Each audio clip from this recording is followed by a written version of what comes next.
RMA director bringing back a full report. Just out of curiosity, I know you've been on the board for 15 years. Yeah. How long has this realignment been going on? It's been probably a good 7 or 8 years anyway, at least, yeah. And, and some of it's not the fault of this county as much as it is with Fish and Wildlife. Okay, what's the pleasure of the board? Make a motion to approve item number 10. Second, Mr. Chair. All in favor? All right. 5-0. Go on to number 11. That's also with our Resource Management Agency, John Girton.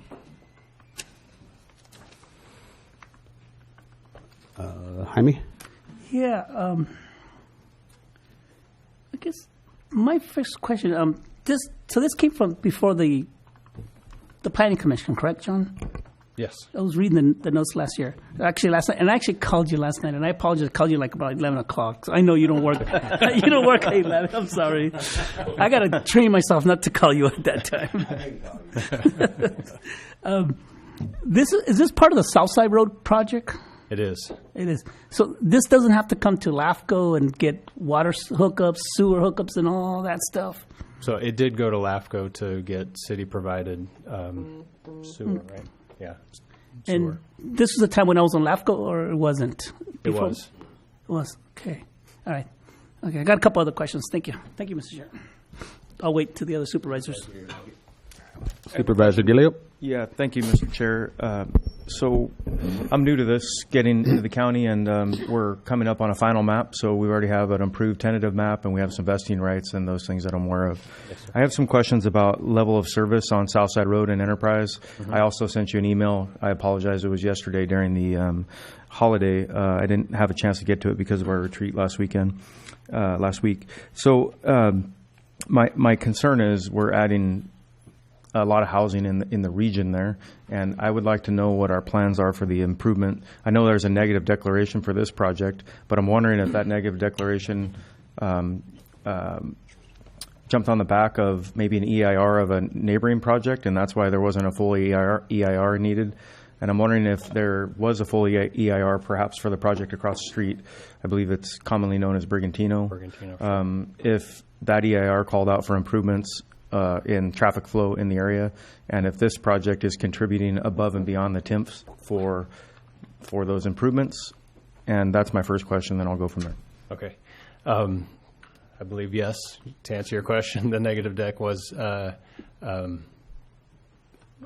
the coattails of the EIR for Brigantino, and the impacts were approximately the same. The level of service for, I don't know for Enterprise and Southside, but for Southside and Union, which was in your email, the level of service currently and with project build-out would be a level of service of C.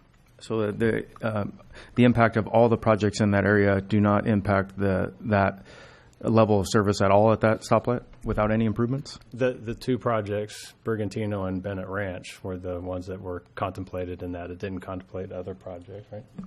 How about the Bluffs? I mean, you guys already have an approved project up at the Bluffs too, right, with the tentative map? So is that all factored into that? The Bluffs came after. Approval of the Bluffs came after, and the primary access for the Bluffs is out onto Highway 25 through Ridgemark. Right. Yeah. So let me just clarify. Presently, the level of service at that intersection is in the very high range of B, LOS B. Yeah. And with the project developments, they'll get to C. Okay. So it is going to go down. LOSC, it's not staying the same. LOSC is an acceptable level for that intersection. All right.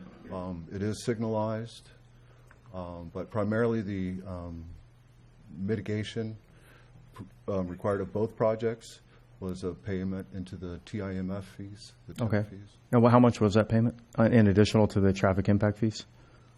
Those are the traffic impact fees. I don't. So there was no additional. There was a standard traffic impact fees that they pay per lot per permit, but there's no additional to each housing unit. Okay. And do we have any plans to improve that intersection, or are we? What are our thoughts? Because I'm trying to look at traffic as a regional issue. As you keep adding homes in that region, that, you know, not only that intersection, but you have Enterprise and 25, you have Enterprise and Southside.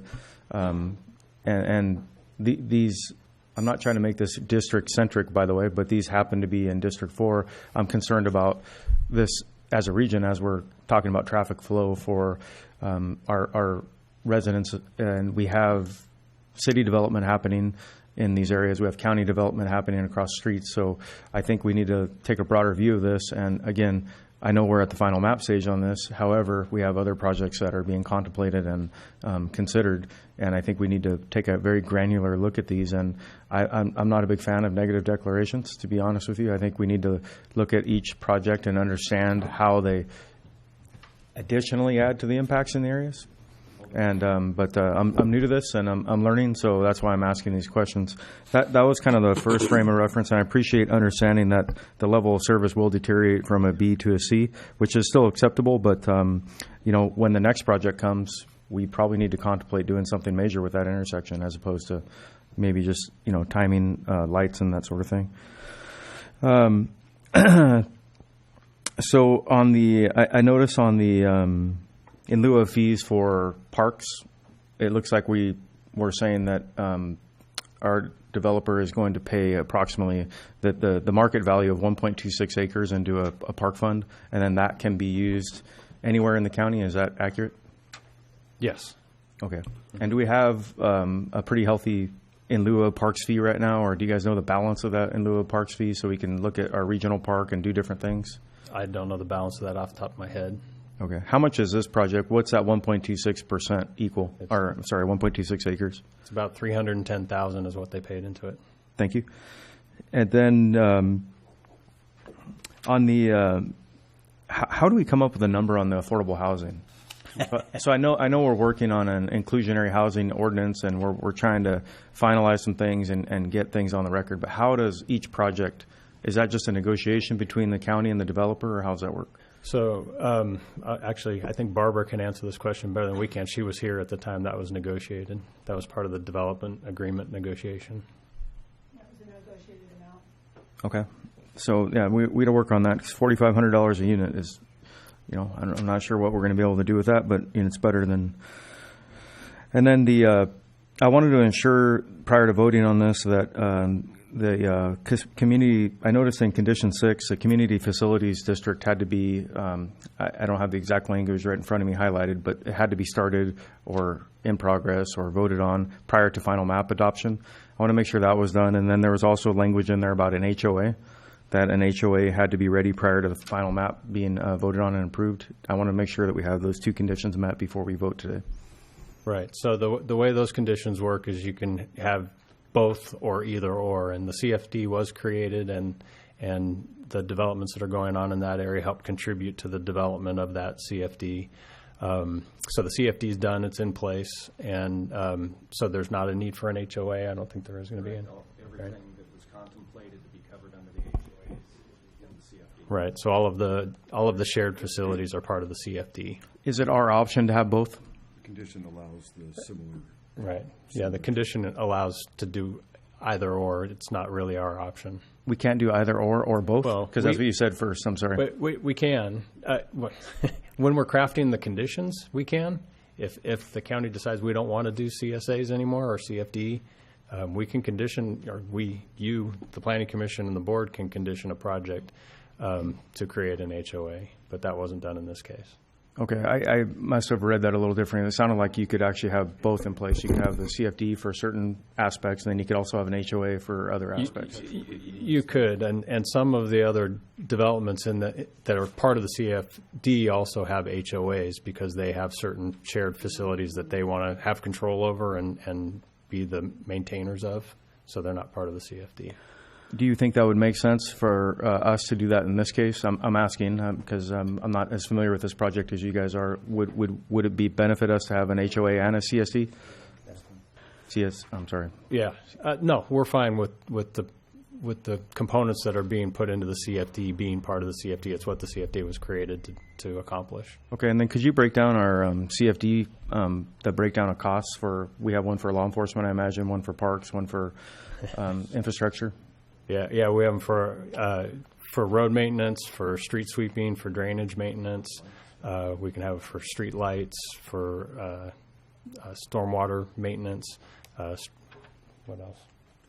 Yeah, drainage. Yeah. Can you I tell don't me know- how I much don't each know the house is details paying for into this that? project. I think it's important for the community to know that any new house that's being built that's in a CFD, whether it's in the city or the county, they bear an additional responsibility to make those houses more revenue neutral. And I'd like to know those numbers. Perhaps you can bring them back at the next meeting and we can talk about the actual. Sure, that we presented that at the time that the CFD was created to the board. Yeah, but I wasn't here, I yeah. know Yeah. you weren't, so we can definitely get that to you. Okay. Thank you. Supervisor Gilliard, if the board wanted to have an HOA, I believe that would be a decision for the board.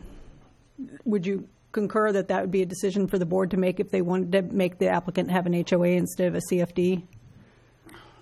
At this point for this project? Yes. I don't think we should be I'd leave making that that to you. decision here, and I think the CFD is sufficient. I thought we could do both, and I thought if the both are, I think there's more of a possibility for this project to be revenue neutral than having one or the other. That's why I was asking the question. Right. Yeah, and that is It's- the intent of the CFD, is to be revenue neutral. It does say that the applicant may propose another option to developing a homeowners association, and the applicants, if so, the applicant's request shall be brought before the Board of Supervisors, reviewed and approved at or prior to the approval of the final or parcel map. The CFD will do the same thing as an HOA. It just means that the county provides those services. Okay. Thank you. Okay. And Mr. just Chair. real quick, if I can answer your question on the roads, the future plans out there, just so you know, there are some other projects in the works out there, like the new Union Road Bridge, which will change the curve of Union Road going into where it meets San Benito, and then continuing on to the south side connection there. There's also plans for an additional turn lane, right? I think it's right-hand turn lane off of Union onto Highway 25 to deal with mitigation or traffic impacts there. And then also the Hospital Road Bridge, which will serve all of the projects that you're talking about there on south side as a alternative exit out to Cienega and then out to Union that way if necessary. Great. Thank you. Yeah. Supervisor Dela Cruz. Thank you, Mr. Chair. One of my other questions was the affordable housing fee, which is $4,500 per unit, which comes out to $378,000. We just had a retreat last week about how we're going to address the affordable low-income component, and the fact that the governor's trying to implement all these tools that we in San Benito County are trying to wrestle with. I don't believe this is a good idea to just have them pay a $4,500 fee per unit. I think they should have built whatever percentage in this project, because too many low income housing, too many low income houses are being built on the west side of Hollister, and all these units should be spread throughout the whole community, not just one section of our community. And you just mentioned earlier, there's going to be more projects coming on Southside Road that's going to say, you know what, I'll rather give you money than to build a low-income housing or meet that demand. It's time that we need to think. We just can't approve single-family homes. It's just not the way to go. And I know that we talked, I remember this, I'm reading my notes, that in fact, these are the same comments that I talked to at LAFCO that I couldn't say because LAFCO is either a checkbox. You say, did it meet this requirement? And I couldn't talk about the dynamics or the details of the project. Well, guess what? Today I can. And that's why I'm saying that, I don't support the $4,500. I know it's a development agreement. I get it. But as a supervisor, I can vote against that. And I'm going to vote against it for a couple of those reasons. I also believe that if this body does approve this, that we include a language in here that says that, to the nature that we have a labor camp out there, and our chairman and myself, we've been talking with the Farm Bureau, and we're talking about potential expansion. So I want to make sure that there's a language in here that they're not going to come to the Board of Supervisors in some future meeting and say, you can't increase that facility out there because we live out there now. I want to make sure that somewhere in there, they know that, because it will become a problem. Thank you, Mr. Chair. Supervisor Hernandez, any comments? Yes, thank you, Mr. Chair. So I definitely have a lot of questions. I agree with Supervisor Dela Cruz. We just had that retreat, and it was although very thought-provoking, it actually considered more questions than it did answers with our current state with the general plan. And general plan seemed to be the main element in planning for our 20, 30 year out. And right now, with the influx of housing that we already have, and then with obviously the state wanting to push for more housing, and the numbers that Jamila mentioned are, she even mentioned that the RENA numbers are kind of confusing in and of themselves, but are currently, as a county, we haven't even met our very low, and all the developments that we've been having, they seem to be, just single family focused without any inclusionary housing of affordable housing. There's just too many questions. I personally wish we could just push this forward to a different meeting to really have a lot more thorough conversation and put it in instead of as an, I believe, just where we had a better opportunity to vet this thing. And I do also agree that the $4,500 is just not enough. It's not supportive, and I'd rather get the affordable housing element supported instead of the dollars to mitigate the cost, because really $4,500 doesn't do anything to mitigate. Those are my comments, Chair. If I could interject to the board, because they already have a tentative map approved, the board basically needs to, it's before the board that they have a vested rights to develop this project as long as they've met the conditions of approval of the project. And so the board has limited options at this point in time to renegotiate items like the affordable housing fee. And I also wanted to indicate that this development was kind of a product of history. For a long period of time, the board did not have an affordable housing ordinance that required inclusionary housing. It was an all voluntary.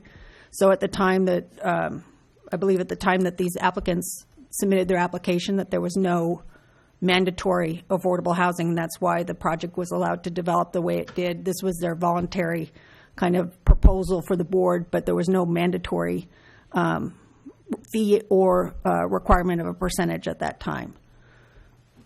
So basically, this is before the board to verify that they've met all their conditions of approval. Mr. Chair? Yes, sir. I wanted to make the same point that our county attorney made, is that as I think the reason I'm making these points now is as we move forward with developing projects, we need to look at the granular level of all of these and dissect each project as they come forward. This is not a project that we have a lot of authority to change or modify. Some of the questions that I had were because I was not involved in the original tentative map process, and I think this, well, not all of us, but this board had already voted to approve the tentative map, and that's when vesting rights occur. And so I'm hoping in the future we can move forward looking at these at a more granular level, and also a more regional level, as well as the traffic impacts. Thank you. Supervisor Patella? Yeah, we really have to, before we accept any more applications, kind of look into our ordinances and make sure we have in place what we want to have in place. This project and the other projects down on Enterprise Road, South Side area, we were trying to slow all that down to look more at the cumulative effects. And I think, 3 or 4 of the projects got together with a consultant to make sure that we were addressing, road, parks, school impacts, and things like that. I don't know where that went or how that kind of played itself out, but I really feel very strongly we should have our housing ordinance in place before we do anything more to make sure we're getting what we need to meet our affordable goals. And one of the issues with transportation when we revised the general plan, a problem, I was against it then, I'm still against it now, but if we want to improve our circulation, we got to improve our level of service. We lowered that level of service down to a D, and that has a significant impact, and that's the city of Hollister approving that as well. And that might be something that this board would want to look into if we want to, ask more out of our, from our roads and developers being more accountable for the impacts. That's all I have. And the only thing I have to bring up is a 1.2 acres. You said it was 310,000. Yes. Can we put that in writing? And the only reason I bring this up is because we've had problems in the past where there wasn't clarity. I mean, is 1.2 acres today's dollars or today's assessment versus 10 years from now, like we've had with the Hollister School District and the DA with Santana Ranch? Is there a way just to put a dollar value on that? Let me review the condition of approval. Do you remember what it says specifically? I don't quite remember what it is specifically, but it's proportionate to how many units you have is your proportion of park land fee dedication. And then once that is determined, and here I'm hearing 1.2 acres, the value of that land is independently analyzed by the assessor's office. And has that been analyzed? Yes. And what is the value? But $310,000. So can we put that in writing rather than just, it's really gray area because 1.2 means nothing to anyone. We did the same thing with the Santana Ranch. We kind of left it a little bit of gray area where they were going to pay fair market value. So all I'm asking is rather than 1.2 acres means nothing to anyone, it really means the dollars that we're receiving. It says prior to map recordation, applicants shall pay an in lieu fee equal to 1.26. So they should have already paid that. Yeah. Did they already pay it? It's already paid. Okay, so but just in the future, if we can look at that, that's the only thing I'm afraid of is I don't want another situation like the Santana Ranch to come out and not having that, black and white, and then it's... Right. Well, and remember that these projects were, just years for ago. some context, these were approved during the recession. Yes. When we were trying to, when we, the county, were trying to. Yeah, I'm not arguing about the value at all. I'm just... No. I just want to put some context on maybe why some decisions were made at the time that they were made, because the reality of the world we were in was a little different. It was in the downturn. Yeah. Yes. But now we're changing how we do that and changing how we approach development agreements. Yeah. And Yeah, perfect. And then lastly, it's we're responsible as a board. It's scrutinizing in the early stages, not after everything's been approved. Then we really nitpick it. We need to nitpick it from the beginning, not from the at the end when everything's ready to all the money they spent on going through the process. So we need to really, I think our commissioner was here earlier. Our planning commissioners need to really look at this stuff, and we need to vet it also. So, thank you. Anything else from the board? Public comment? Can you please fill out a yellow form? Thank you. Honorable Chair, members of the board, Victor Gomez, local land use consultant. These are really, really good discussions. If this was 2 years ago. Right? The conversations that you're having here, the questions that Jim's bringing to the table, these are all great conversations to have regarding CFDs, HOAs. This is all part of the conditions of approval. I have nothing to do with this project, by the way. I don't know the applicant. But these are discussions to have. The Quimby Act requirements, they're there. They're law. Those are things that you have to abide by no matter what. In the city of Hollister, I have multiple projects that I'm working in the city of Hollister currently, and the city of Hollister doesn't have an affordable housing policy. They don't have inclusionary housing. They don't have an affordable housing impact fee. But the city of Hollister and the leadership of the planning department and the planning commission has required my clients to build a multi-housing, duets, triplexes, to provide rental opportunities, home ownership with rental income opportunities as well. Those are all done through the conditions of approval of a project down to tentative map approval. So even though you don't have those elements in an ordinance, you do have the ability moving forward as you evaluate future projects, as Supervisor Gilio has mentioned, gives you the opportunity to negotiate those terms with developers. But you also have to provide options. $45 impact fee for affordable housing, whether you think that's right or wrong, should, well, I think we all understand it's probably wrong. It's a very low fee, but but affordable housing doesn't always make sense in every single development, right? That's why you have in lieu of impact fees, okay? So make sure that as you move these projects forward and you negotiate, you also leave opportunities to wiggle around a little bit. Inclusionary housing ordinances are fine, but they won't and should not work for every single project. Thanks. Thank you.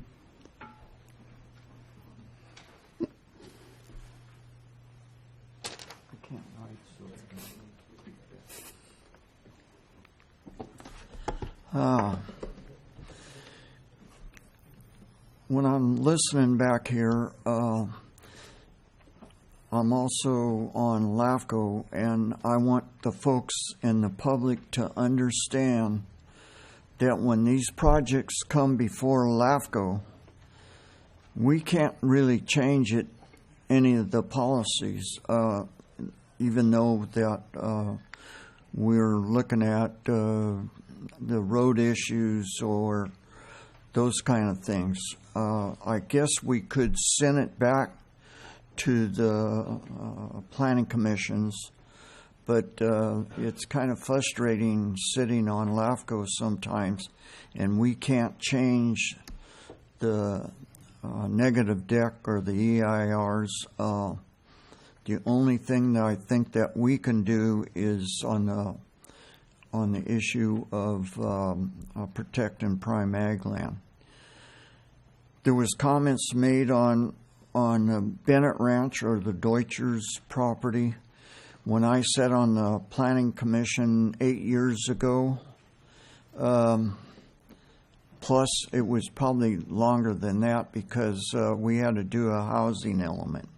And from what I understand, that Deutscher property had up to 20 units per acre back then for affordable housing.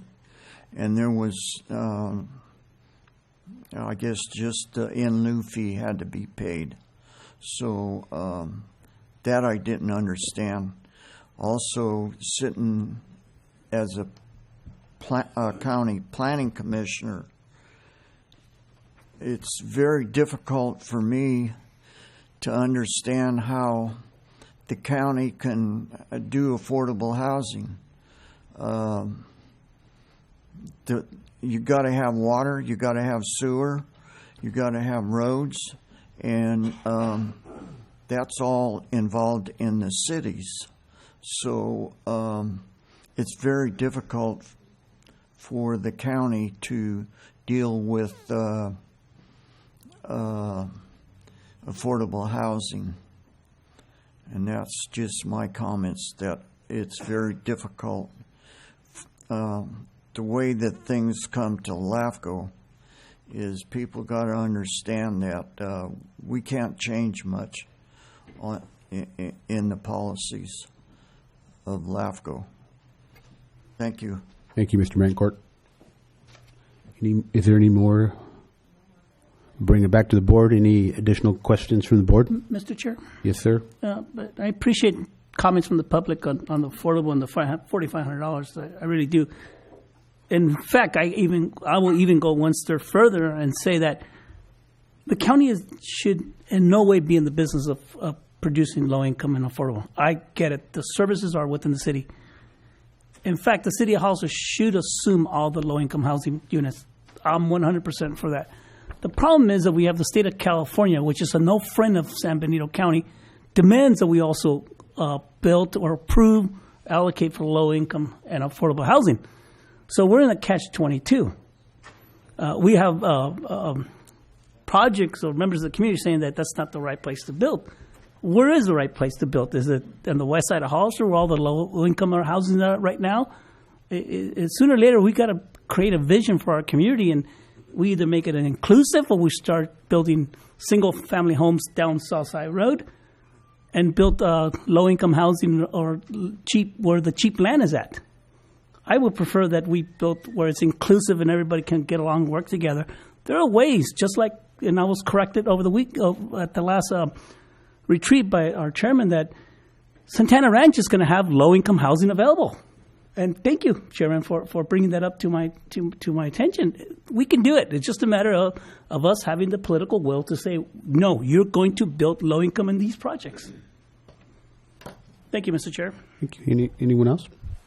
I just wanted to, I appreciate the sentiment of the board. I could tell that we're ready to do some deeper digging into what our current housing ordinance is, or maybe establishing a housing ordinance, affordable housing, so we can move forward with better decision making, and even vet the projects before they get down to the final map stage. So, maybe this could serve as a point of information for the public to really understand that we're at a dire place currently because of our current housing issues and with the political element with the state. We're not in a position to be productive if we don't really vet these things and ultimately do what's best for our community. So I appreciate that Chair Medina did bring that up, and I remember him mentioning that and he showed us the numbers to support it. So I'm hoping that we can move forward in a lot stronger fashion to make sure that these things are set up in a way to be a lot more successful. And really, it kind of bothers me to see that we're having projects that are in the county side, especially on that South Side Road area, and I just don't think we vetted them well enough with that the migrant camp and with the farming housing that we already have. There's just too many questions, and that just points to the reality that we're moving so fast that we really can't catch up with even our thinking as far as vetting these projects. So we definitely need to slow it down, and I appreciate you at the floor. Thanks, Mr. Chair. Thank you. What's the wish of the board? Mr. Chair, I'll make the motion that we approve the item that has been in the works for some time now, item number 11. Do we have a second? Second. All in favor? Aye. Aye. Opposed? No. No. 3-2. Supervisor Dela Cruz and Hernandez? No. Okay, that concludes the consent agenda. We'll go into the regular agenda now, and with the sanctioned by the board up here, I'd wanted to change the 16 to be 15 and 15 to be 16. Is that all right with everyone? Yes, Mr. Chair. Yes, and Mr. Chairman, I'm a recluse myself on item 16 as I own some property that is under an LCA contract. Okay, go have yourself a cup of coffee. I'd like to bring up the assessor, Mr. Tom Slavich. Thank you, sir.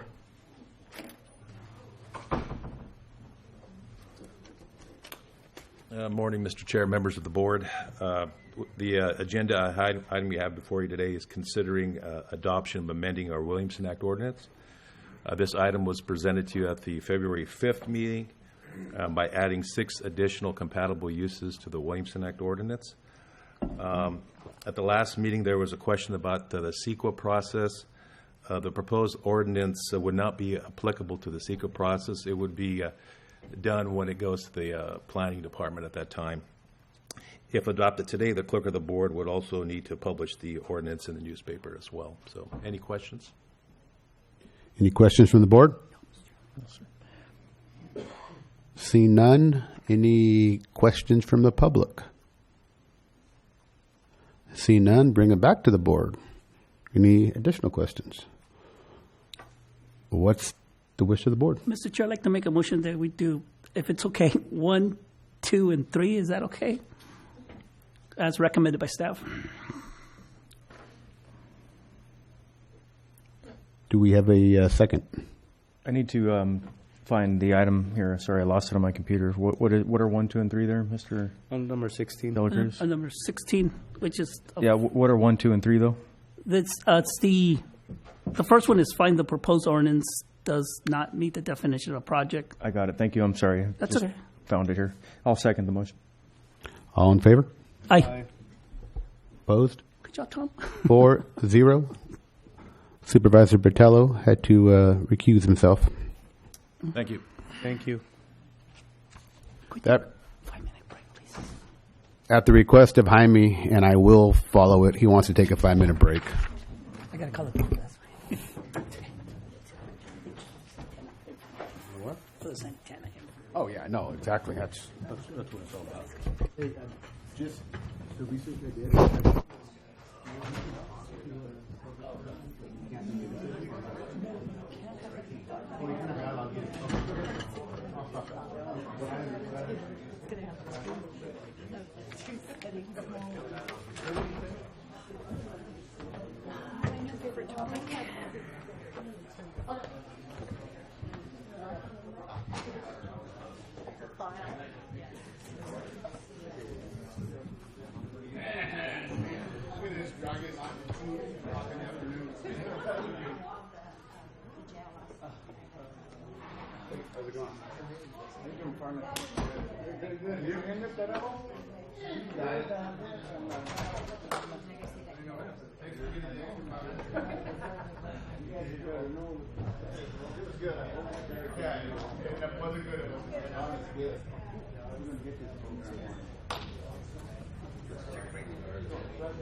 You got a good jacket on.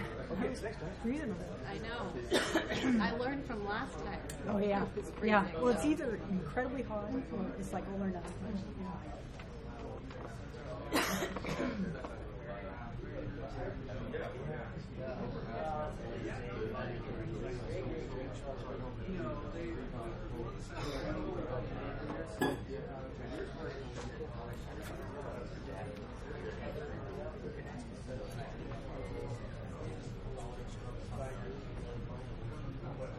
How you doing? Good. to How see are you doing? Good.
Okay, let's resume our meeting here.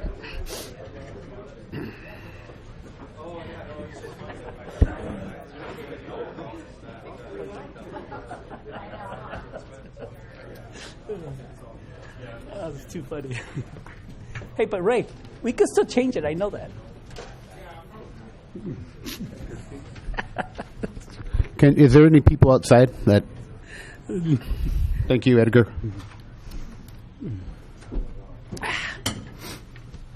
Shoot.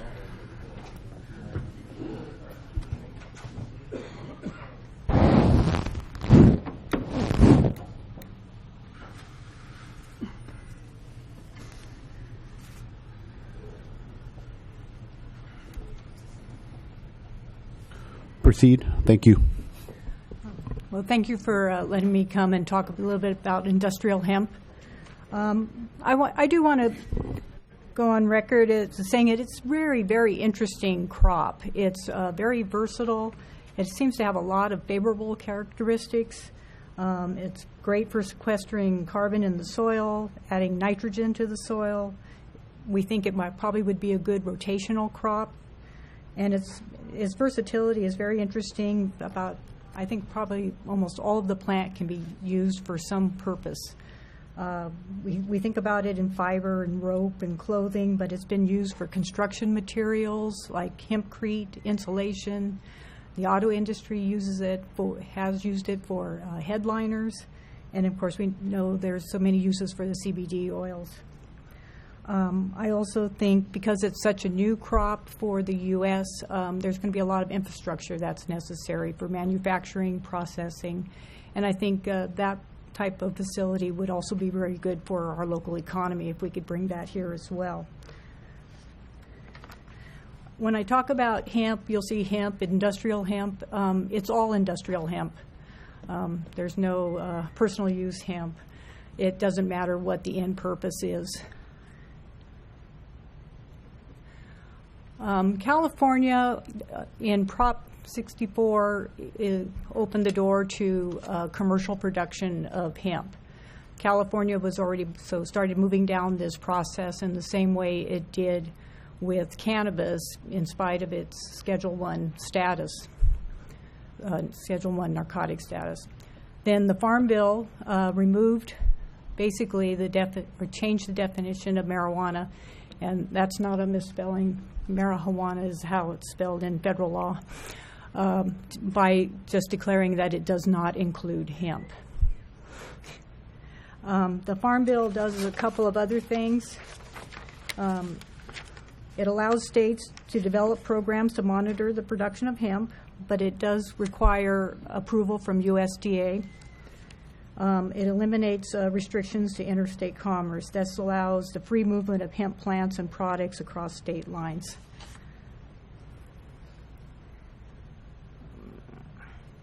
Hemp is basically defined as cannabis sativa that contains 0.3% or less of THC. California, since it was already moving down this path, SB 1401 was introduced, and this was to allow for the commercial production of hemp. It established a hemp advisory board. It requires growers to register, and they do that at the county ag commissioner's office before cultivation begins. They do exempt established research institutions and institutions of higher learning doing research from this registration process. It requires them to only use seed from an approved list, and before 30 days before harvest, all crops have to be sampled and tested for THC content, and anything above the 0.3% has to be destroyed.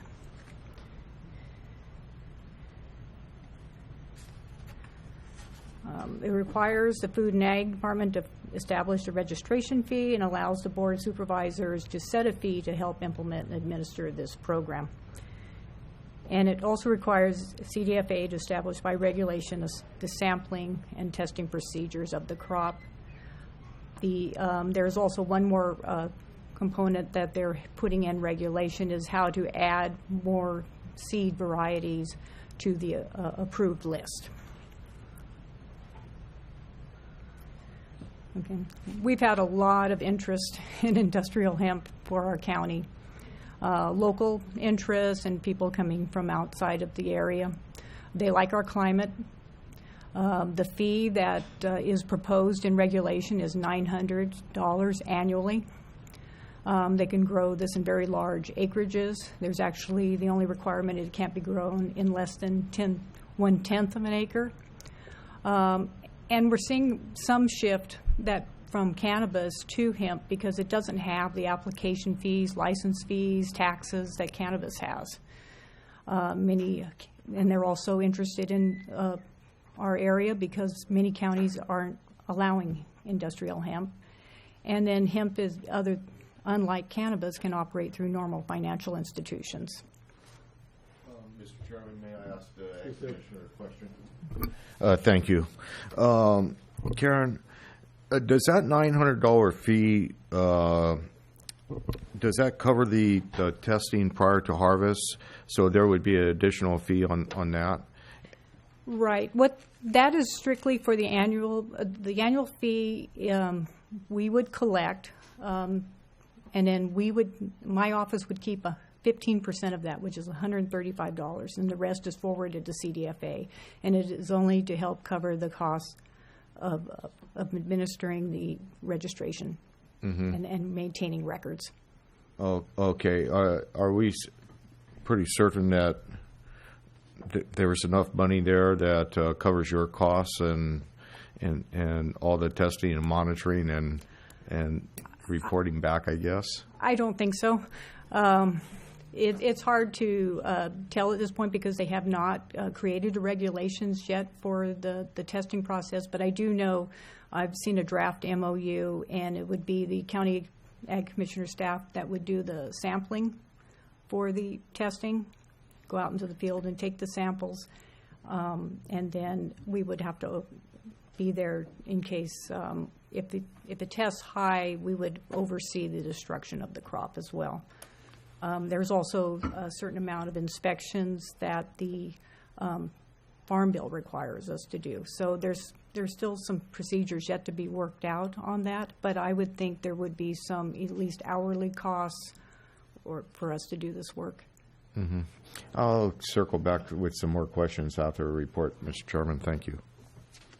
All right. Okay.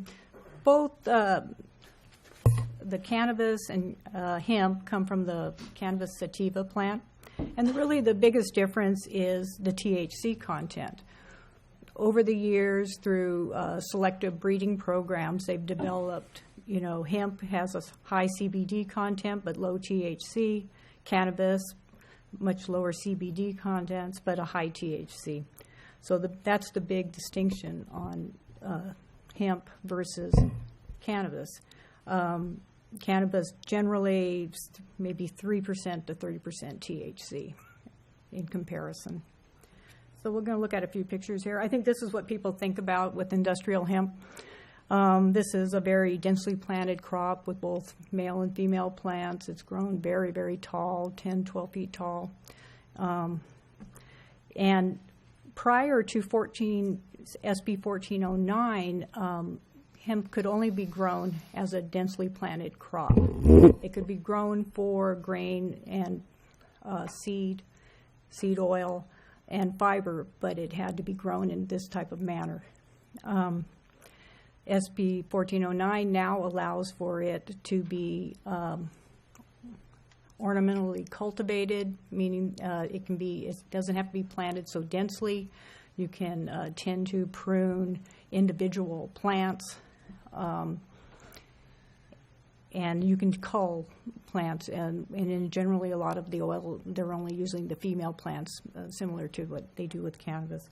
So this is pictures of hemp. This is all hemp. You can see very well.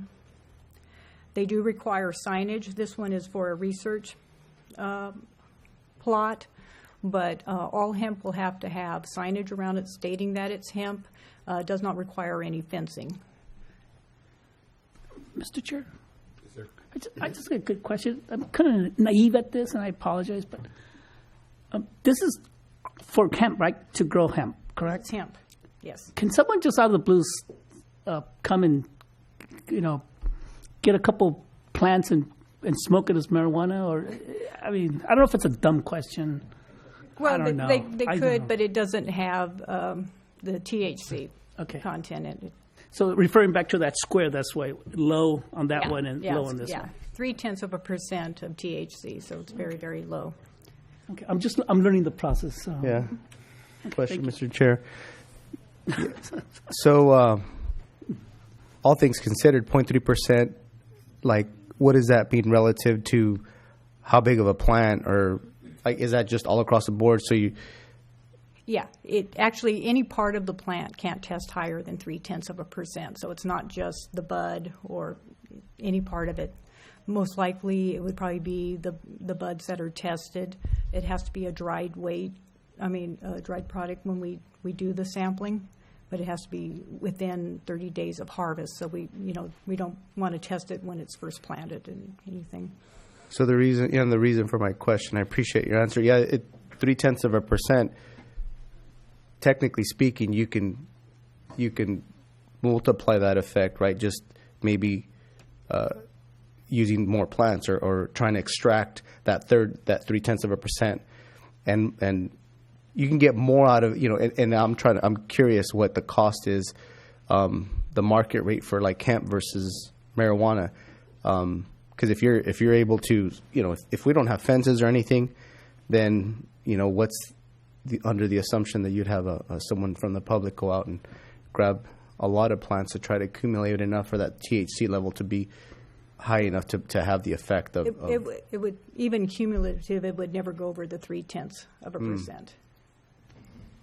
They're all at 0.3% is ideally based on the sampling. But technically more plants. Okay, see what you're saying. Yeah. But, So as far as, obviously it has a lot of industrial purposes. It was mentioned earlier that you didn't have enough funds to even figure out or to go through the whole process with, testing and permitting. Right. We wouldn't pay for the testing. We would physically go out and do the sampling as a third party, basically, for it. We're not clear on this point if it can go to a private lab or if it has to go to CDFA, California Department of Food and Ag's lab. All of that still has yet to come out. I can probably skip ahead here a little bit, but right now they're working on the regulations to be able to create new strains that can be approved and added to the list. The approved list are ones that are, when they're grown, they're going to be 0.3% or less THC. They've gone through an approval process for that. Anyone that's growing commercially has to use those seeds. The only way they can come up with new strains or use different ones is through the research side of it. So, so far the only regulations that they're working, they're trying to get the registration process out, which is not typically how they do our programs. Usually we have the whole regulatory package available, but I think their thinking is to be able to get the crops planted, and then before harvest, we would have the rest of the regulations in place to take care of that. This is also hemp, starting to look a little bit more like the cannabis buds. These are cuttings for oil,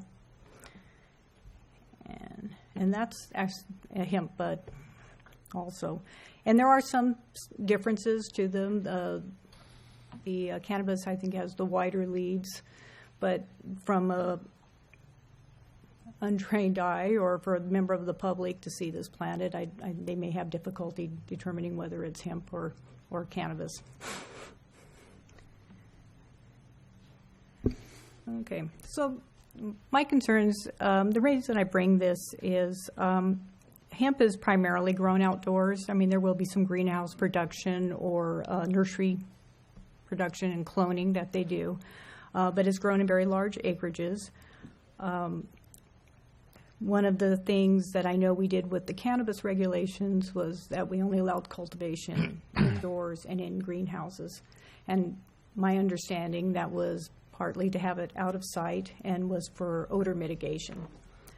And so when it's grown for oils, it can be cultivated just like cannabis, and it can look and smell like cannabis. And I hear from different people, I've talked with a lot of people that are interested in growing, and some say, yes, it's going to have the smell. Some say it's not as pungent as cannabis. But I also have a lot of people that have come in that want to grow 100 acres of it. And I think that would kind of multiply some of the odors. And then we've had people interested in 1,000 acres for fiber. And if the fiber is probably grown more as that dense planted crop, I don't know that it would come with those issues. One of the tricky things is that removing it from the definition of marijuana has created it is supposed to be considered an agricultural commodity. And as long as it's hemp, it's an agricultural commodity. It does have the restrictions that you can't just plant any seed. You have to plant from the approved list, and then you have to have it tested. But once it tests greater than the 0.3%, it is not considered hemp, and at that point it no longer continues to be an agricultural commodity. So it is unusual to have a crop out there that at some point in time does not qualify to be there. So if we had one that exceeded the 0.3%, and especially if it exceeds 1%, it would be considered cannabis. And then based on our own ordinance, that would become an illicit outdoor grow. So that creates an issue. And if people can't tell or don't believe it's hemp and they think it's cannabis, then we open some issues with trespassing. And so I just kind of wanted to bring some of these things to your attention. For me, during that registration process, a person comes in, they give me their name, their mailing address, their physical address, a map, legal description of the location where they want to grow, identify the seed they plan on using, give me $900, and they're free to go and plant hemp. I have no approval or denial process, so I just wanted to make sure everybody was aware of what hemp is like. So I did do a poll with some of my other counties to see what they're doing. 28 responded. I'm using moratorium here. Some of them have a true ordinance against it. So a lot of them put the moratoriums in place because there was no regulatory process to govern this. And then there's a bunch more. I had 7 counties with a moratorium, 7 more moving that way. 9 counties said they're allowing it, but just in productive agricultural zoned land. Some said they were going to just wait and see how it goes, and then depending on the complaints, then they may do something. Some are considering restrictions like setbacks or requiring to be in larger zoned acreages to kind of keep them out in the middle of productive zones. And there's only one county, and that's Inyo County, that actually has an ordinance with some restrictions. They're requiring a conditional use permit for all hemp growth, regardless if it's for research or commercial cultivation. They only allow it where cannabis activities are allowed. If there's an area where cannabis is prohibited, then hemp would also be prohibited. And they're doing a 300-foot setback from all parcel lot lines. And then they have this part of their ordinance is that they're subject to odor, noise, pollen escape, and visual resource. And I'm not sure how they would comply with that. I'm not sure quite how that would be enforced as well. But that's the only county that has an ordinance that is restricting some of the production of it. Mr. Chairman, has Inyo been challenged on their ordinance that you know of, or not yet? I haven't heard. I talked to Nate just a couple weeks ago, and so far they've had no issues with that. Okay. Can you explain that, please? What do you mean by being challenged? I guess it could be challenged through litigation. Somebody not supportive of the conditions or going through, the planning process and environmental reviews. Supervisor Gilio? Thank you, Mr. Chair. Thank you, Karen, for the presentation. I appreciate it. And thank you for your time a couple weeks ago out at your office. I appreciate that as well. Is this a right to farm item? So, for example, garlic, lettuce, broccoli, these are all right. We're in a right to farm county, and these are right to farm items. Does hemp fall under that? Well, what I've heard is no, but even if as an agricultural commodity, they have to be established for a period of time. Is it 3 years? I believe. So nothing can come in and be a nuisance. That's some of the counties that do have an ordinance, they have declared it a nuisance, right. And that's based on primarily the odor. It's kind of like if I have a feedlot and you move in next door, you really can't complain about it. But if I want to put a feedlot next to this rural development, I probably wouldn't be able to do it. Right. And then how did the $900, how did that number get created? I don't know. Okay. No, that's what CDFA came up with, California Department of Food and Ag. That's that was in their proposed regulations. Do we have the ability to? It's an annual fee. Do we have the ability to charge more? Because you mentioned that you're more than likely not going to have enough money for testing, so we need to make sure that this is at least revenue neutral. Right. Yeah. No, they gave in 1409. They gave the Board of Supervisors the authority to charge a fee. Okay. Great. And then we talked back at your office, and you talked a little bit about it today. But just to make sure I have this right, if you're growing hemp for fiber, traditionally there's no smell. If you're growing hemp for or very little to no smell, and if you're growing for CBD, it's more grown like the cannabis. Right. It's producing that bud. It's maturing. So that you get a bigger smell, but however not as big as mature marijuana cannabis. So okay, great. And then the last thing is when we talked, you said if we don't take any action or do anything on March 1st, I believe it was the date that people can actually start growing hemp and getting applications from you. Is that correct? That was the timeline we were on at the time. My understanding now that CDFA has not moved the regulations to OAL yet. It's still in their legal department. They've gone through and they've responded to all of the comments that they received during the open period.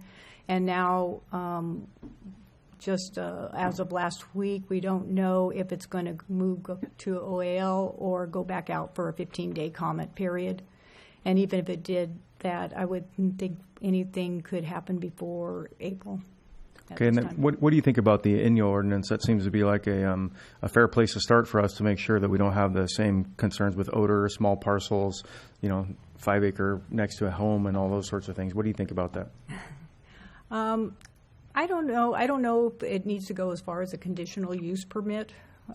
for the crop. I think, I don't know that we could allow it and hope that people use common sense and don't put it, on a 5-acre parcel in, in Spring Grove somewhere. But I don't know if you need something in code to make sure that doesn't happen. That's kind of a little above my my scope of work. And like I said, for me, I actually have no authority over. I just would like to avoid the nuisance side of the problem. Right. That's, I think, one of my biggest concerns is going to be the nuisance, the trespassing, the belief that it's something that it's not. So I think we need to, as a board, address those. Thank you, Mr. Chair. Mr. Chair. Amita La Cruz. Thank you, Mr. Chair.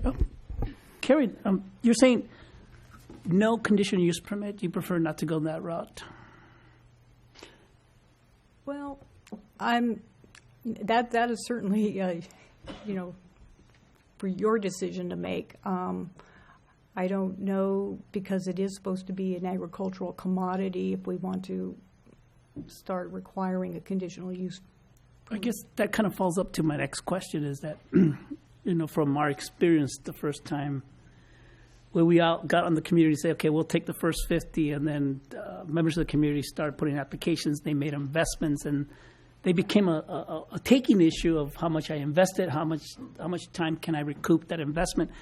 And so if we were to put a conditional use permit on it, and then for whatever reason the board decides not to put a stop on it, and members of the community have already invested money and time, will there be a taking issue, Barbara, like last time?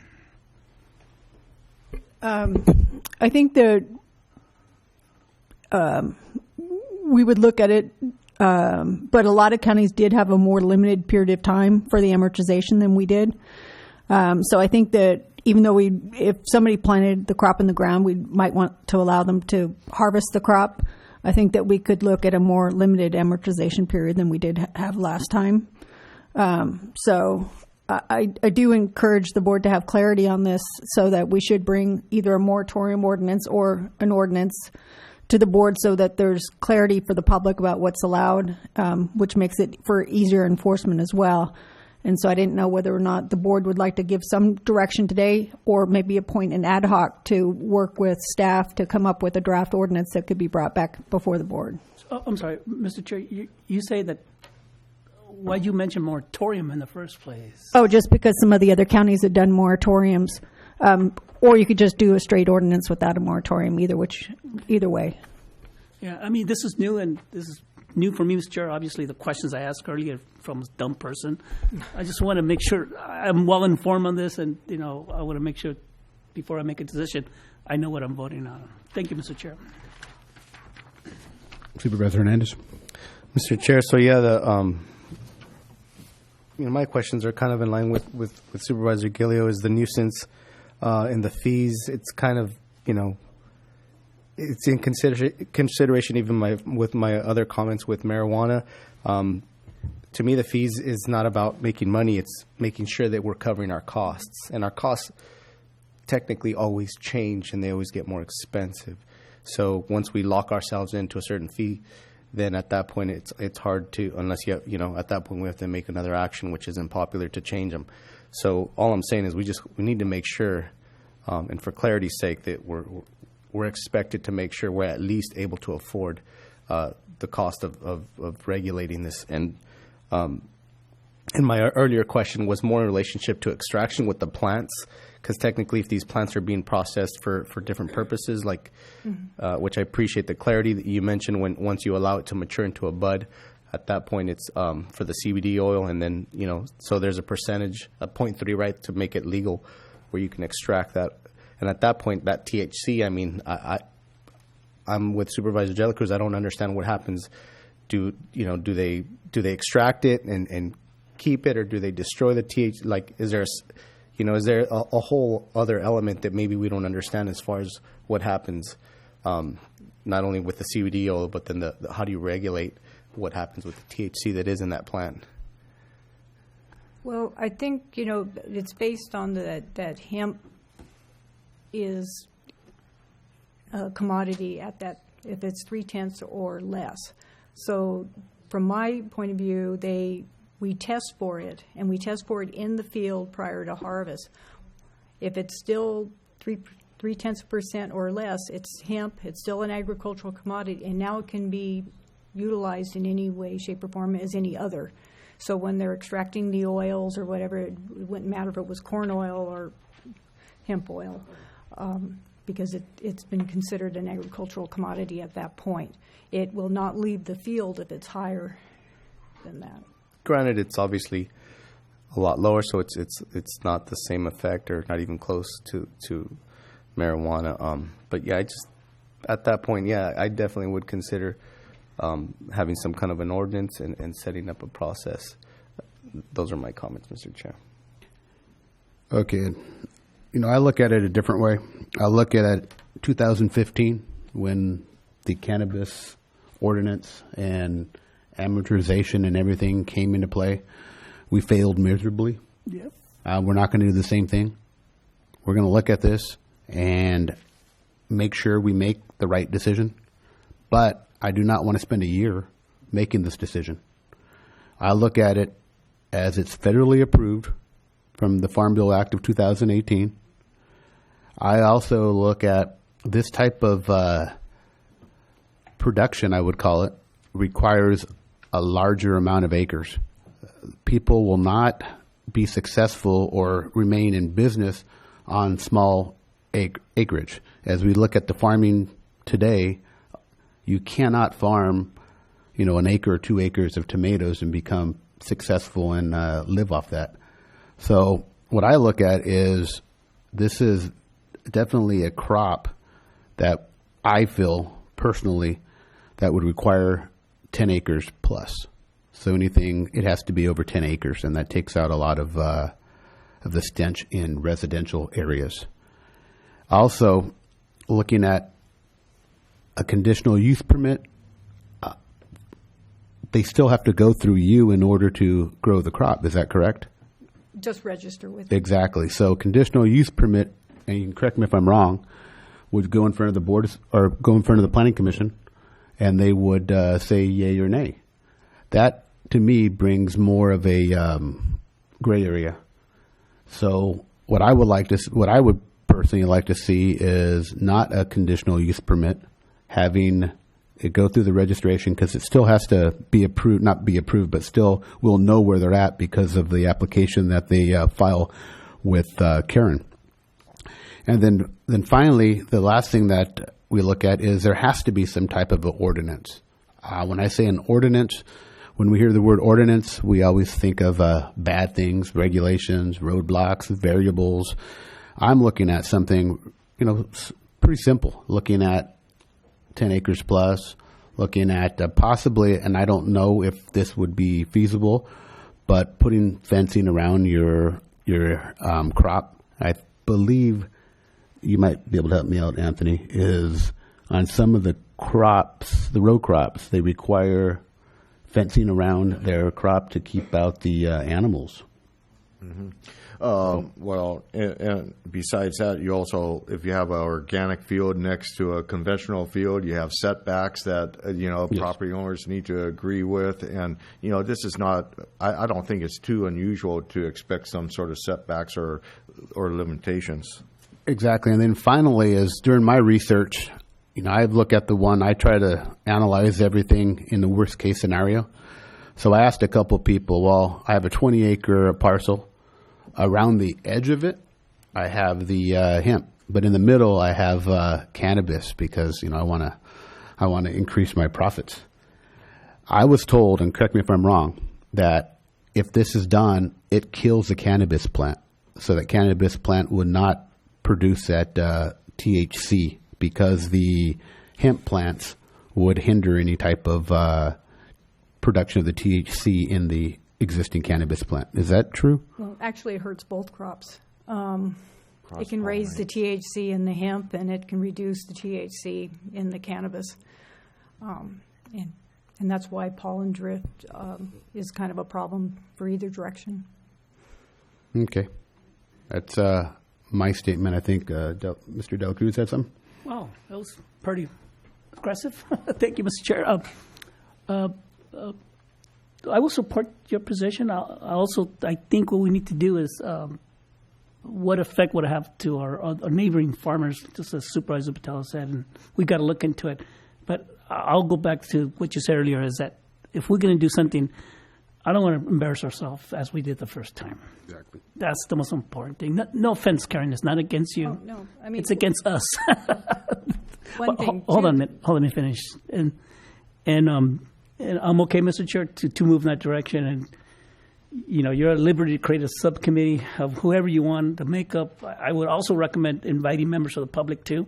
I know that the last time the committee that we created, there was no members of the public. So let's learn from those mistakes we made earlier. And if we're going to create a product, let's create a good product. No, the only reason I was going to say is one thing, I mean, wanting to bring this to the board for this discussion is because a lot of the people that I talk to are saying, oh, I'm looking at buying this property, or we're going to do this. And, they are wanting to make an investment. And, we wanted to make sure they would be able to still grow it. And that's not my call. I'm sorry, Mr. Chair, we're no business to tell people if you invest, it's on your own. That's just my position. Yes, sir. Yeah, thank you, Mr. Chairman. I'm very much in favor of developing an ordinance and a use permit process, just because of some cross problems you could have between different industries, and there needs to be a review of this. And I appreciate the Ag Commissioner, she would have first oversight, but I think it becomes political, and probably at least coming out of the gate, there should be an ordinance and a use permit process to make sure that the oversight and conflicts are dealt with.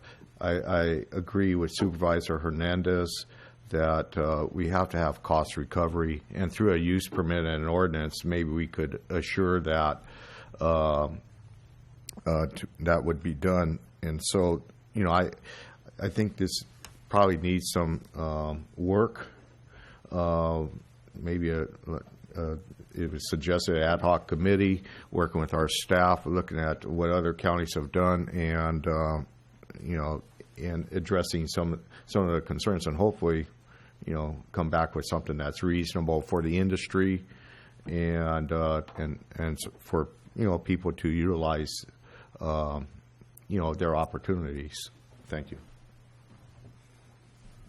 Mr. Chair. I just had some final comments. Really considering actually what I appreciate my colleagues are sharing. One of the things that I've really been thinking about is the long-term game plan I mentioned earlier with the general plan. And to a certain extent, I know that we like to compare ourselves, or maybe not intentionally, but to Santa Clara, because of obviously they have a lot more jobs and opportunities. But one thing they don't have that we have is I believe our greatest asset is available space. We have a very large county that has a lot of open land. And so my point is I want to make sure that we're very careful in where we start to annex or zone property for certain things, whether it's anything, cannabis, hemp, that maybe ultimately has a negative impact on the foreseeable future that ultimately doesn't benefit our community as much as we'd like it to. If we have a vision for what we want, then we game plan around that vision. But if we're kind of focusing on individual things, I think we end up making decisions that are harder to reverse. I see a lot of benefit to our Southern County. We just approved the ad hoc committee with moving forward on talking about the sports park, maybe a possible sports complex. There's certain things that might create a tourism benefit. And my point is we almost need to have a vision around things that we want in our community first, and then after that we start to make sure that you implement other things that include the bigger vision. So I just want to make sure we don't make decisions that basically we can't reverse. And to me, the general plan is the place to start. So in consideration of the general plan, I want to make sure that if we're going to do this ordinance, that we really consider what is our available space. And the negative impacts, even as far as our general plan or how we want to amend our general plan.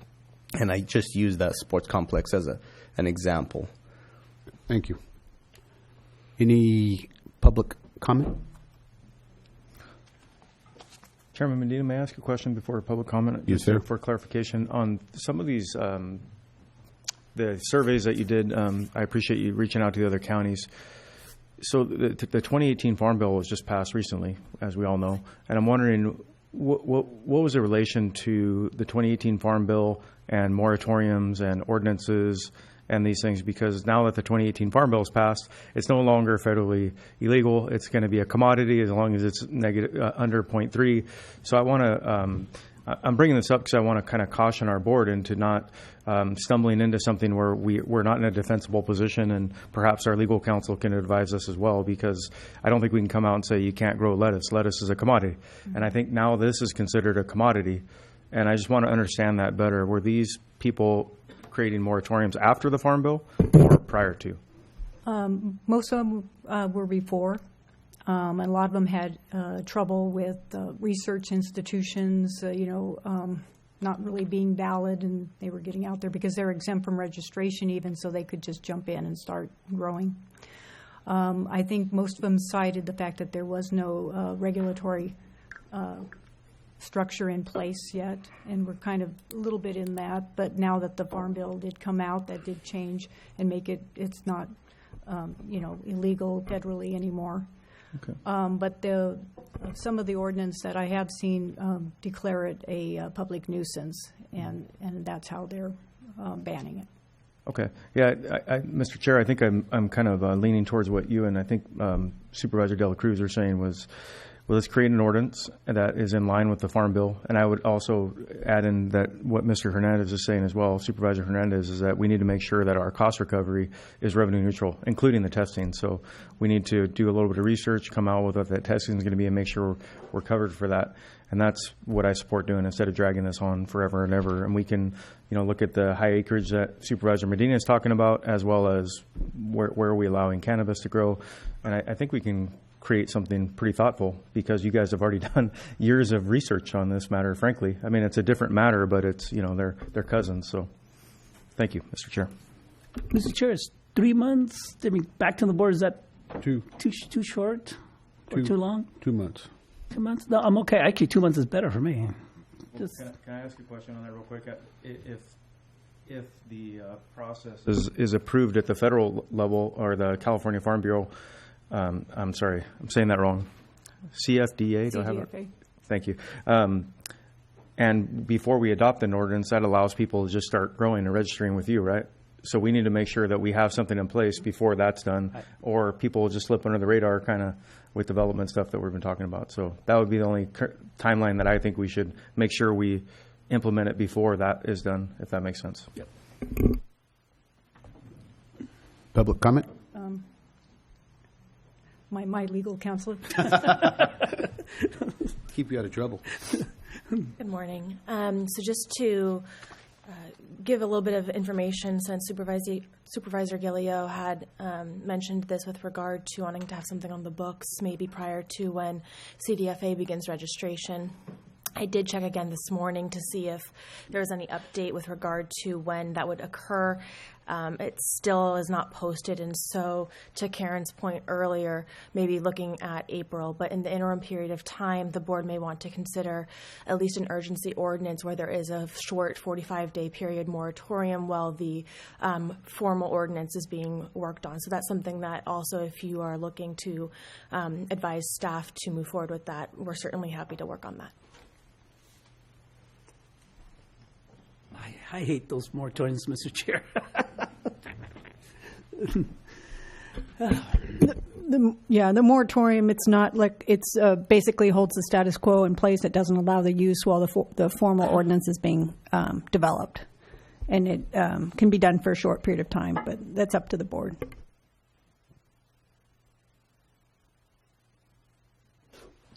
Mr. Chair, I support that. A temporary moratorium, at least, to regroup. I won't support it, Mr. Chair. You would or won't? I will not. Any public comment?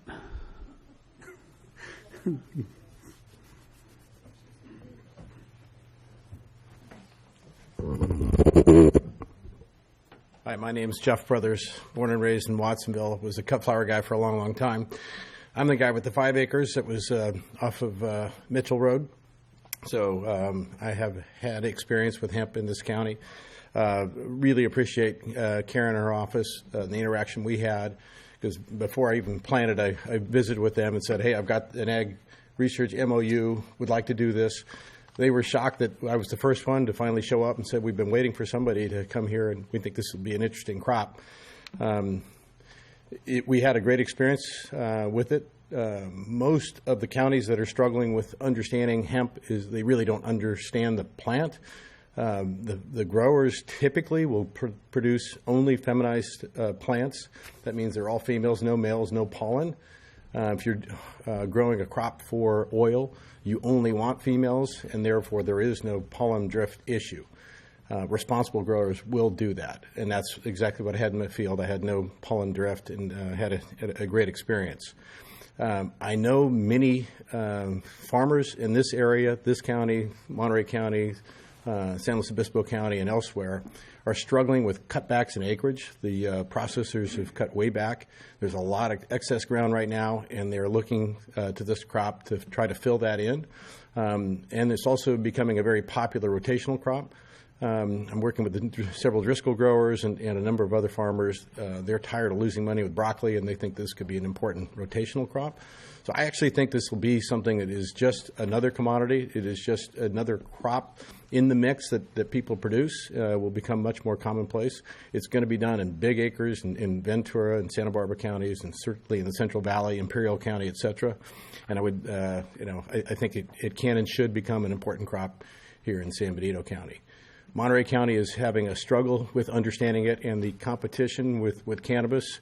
There's an educational effort that we have to do to inform them that they can be actually complementary, and they don't have to be one or the other. It's not a zero-sum game, and most of the hemp will be grown far away, if intelligently done, will be grown far away from where the cannabis is being grown. But I see it as a real net plus. There are farmers that want to plant, though, literally very soon, and so if a moratorium might put a chill on that, I think in the end you're going to find it's a fantastic crop for this community in particular. So, thank you. Thank you. Any other speaker cards? Please make sure you fill out the yellow card, sir. Thank you. I owe Janet 2 of them. Yes, you do. I knew that from the first one. So first of all, I just want to thank Karen and her team. We've been in communication with her. I'm here representing Central Coast Hemp Company, and we have been talking to Karen for some time now. But we are certainly happy with the way the direction of this discussion is going today. We do understand that you do need to institute some kind of regulations, or at least you would like to do that.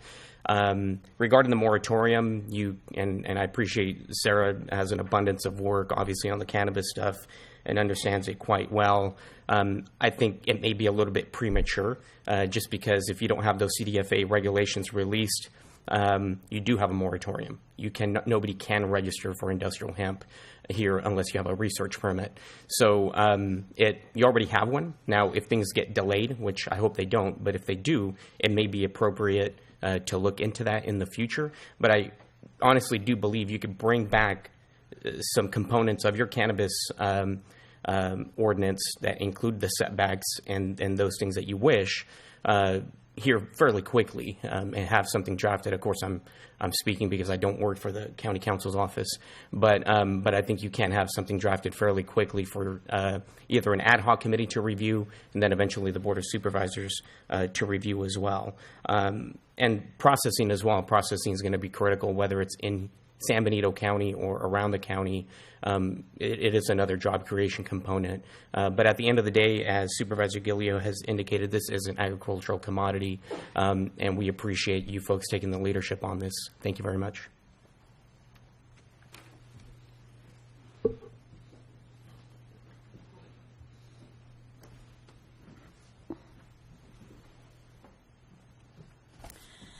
Good morning, Chairman and Supervisors, and thank you, Karen. I know she's been working on this for quite some time, and I know that Sheriff Thompson has also been involved in all this. As Victor was saying earlier, that there are regulations that are coming out, and it's the CDFA, so there is a moratorium, basically. Those of us that know, and I know that I've spoken to some of you supervisors, and you cannot grow hemp commercially unless you have an MOU. And so if somebody wants to go out there and start growing 5 acres or whatever, that's not going to happen. The sheriffs are aware of what's going on. We, as individuals here, try to report to the sheriffs what's going on. Karen knows what's going on. It has to be also GPS also, right, Karen? It has to be registered via GPS, all these locations, so that everybody knows what's going on. So that being said, is I think it's getting off on the fact that we did cannabis and we had an emergency moratorium, and it's really not necessary. People are talking about it. People are wanting to spend money. I personally tell people don't spend any money until you actually know what the setbacks and what the regulations are going to be, and it's a little bit too early for that. So I just want you to look at it as what it is. And those moratoriums or those ordinances that were passed, they were before the Farm Bill. So a lot of things have changed. So we need to go forward and saying this is a commodity. This is just something that it's going to be another crop. It's going to be like lettuce. People are talking about the smell. Obviously, it depends what kind of strain and what you're growing for. My vision is to grow hemp that's 16, 20 feet tall, because it's going to be used for completely different. I'm not about the CBD oil. I'm not about that. So there are some people are thinking that they're going to make a lot of money all of a sudden real quick because they're going to be growing, less than 5 feet tall plants, and they're going to be making all this oil, which does cause some odor, whatever. But this is about industrial hemp, and there are people out here with a lot of vision that can see what it's going to be doing. I'm talking about building houses, building cars, clothing, textiles, and things like that. So it's not about 4-foot high plant trying to make oil. There's a lot of other things to it. There's the seeds that can be used, and then the fibers that can be used. I put hemp seeds in my protein drink every day, so it's great protein. So there's other things to look at it, and it's a great revenue for the job creation, the economy that it'll bring to this area. So anyway, that's enough for me. I'm running out of time.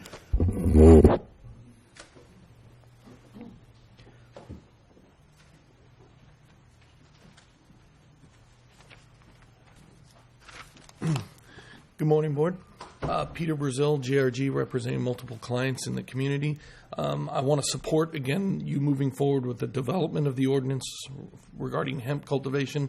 I know, as many of you have wisely spoken as to the way we treated cannabis and how long it took us to get that ordinance in place, that we don't want to make that mistake a second time. We also don't want to discourage people like Mr. Brothers and other operators that are looking in this county as a place to operate hemp cultivation. I strongly suggest and urge you to do research on hemp so that you understand what industrial hemp. Mr. Hernandez, you had some very intelligent questions, but they can be very easily answered by some research, and I think some of your fears can be alleviated regarding THC content if you do that research. On the idea of a use permit, everybody is very intelligently also addressing, let's make sure this is cost neutral or at least you make some type of surplus. Requiring a use permit is going to up that cost significantly. I can tell you right now, just the amount of staff. I'm going through this in Monterey County, and one of the things that I have common with a lot of the RMA staff, and it's not just them, it's inspectors. I'm going to be leaving here. I'm going to be doing inspections in Monterey County for the rest of the afternoon. That is the DA's office investigator. That is Ag Commissioner's office. That's the pesticide department. That's all of them. So the minute you have the CUP component or the use permit component, you're going to increase that cost. All right? Thank you very much. Thank you.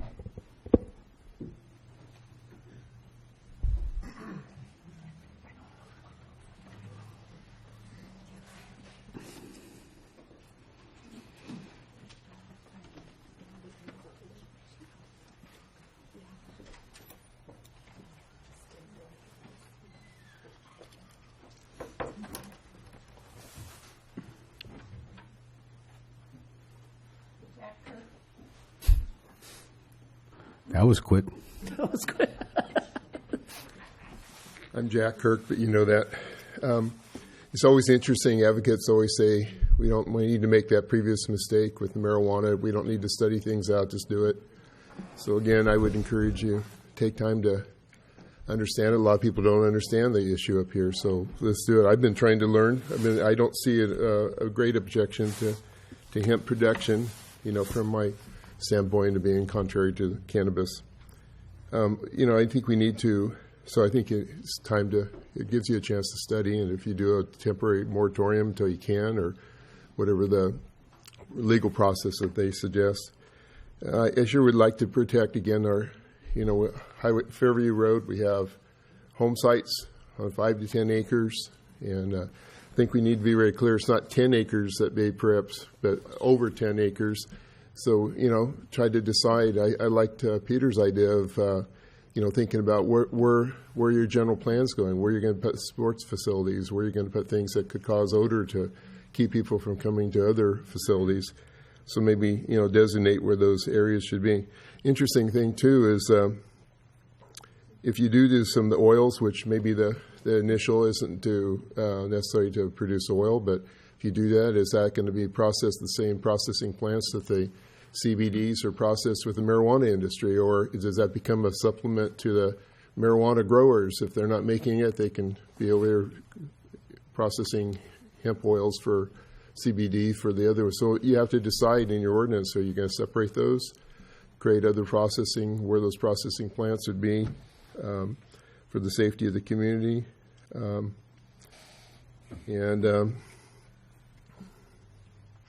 Again, I go back and research. Maybe it's time to go back and research why some of the other counties have banned it, the 9 counties, and maybe understand that a little bit more fully. I think Mr. Dealer was asking some good questions about that. But, again, we just want to protect the home sites against smell and those kinds of things. So those are a few of the thoughts I have, and I thank you for taking time. But take time to understand it. Don't just jump in, because we have 4 or 5 advocates here that are paid by the industry to push it forward. Thank you. Thank you. Thank you. Bring it back to the board. First of all, I will ask for volunteers. If not, then you'll be assigned. Mr. Chair, I volunteered the last time, so can you please exclude me from this opportunity? No. I'll volunteer. I'll work with Supervisor Hernandez on it. Okay. Thank you. Supervisor Hernandez and Supervisor Patello. Mm-hmm. Good choice. Good choice. You do good, Peter. So the direction right now, I'll get a quick survey of everyone, is just to create a ad hoc committee, move forward. As right now, the CDFA has not posted anything. No, registration isn't available at this time. So I would say we bring it back with the ad hoc committee. Is that acceptable? Yes. Okay. Mr. Chair, I just had a question for Karen. Is there any way you can also preemptively prepare us for when they're going to release their regulations, so we know, our timeline, or, I'd hate to rush through this. I'd want to have the opportunity to vet it well enough. Yeah, no, as soon as I know where it stands, then I'll let you know. Okay. Thank you. Thank you. Thank you.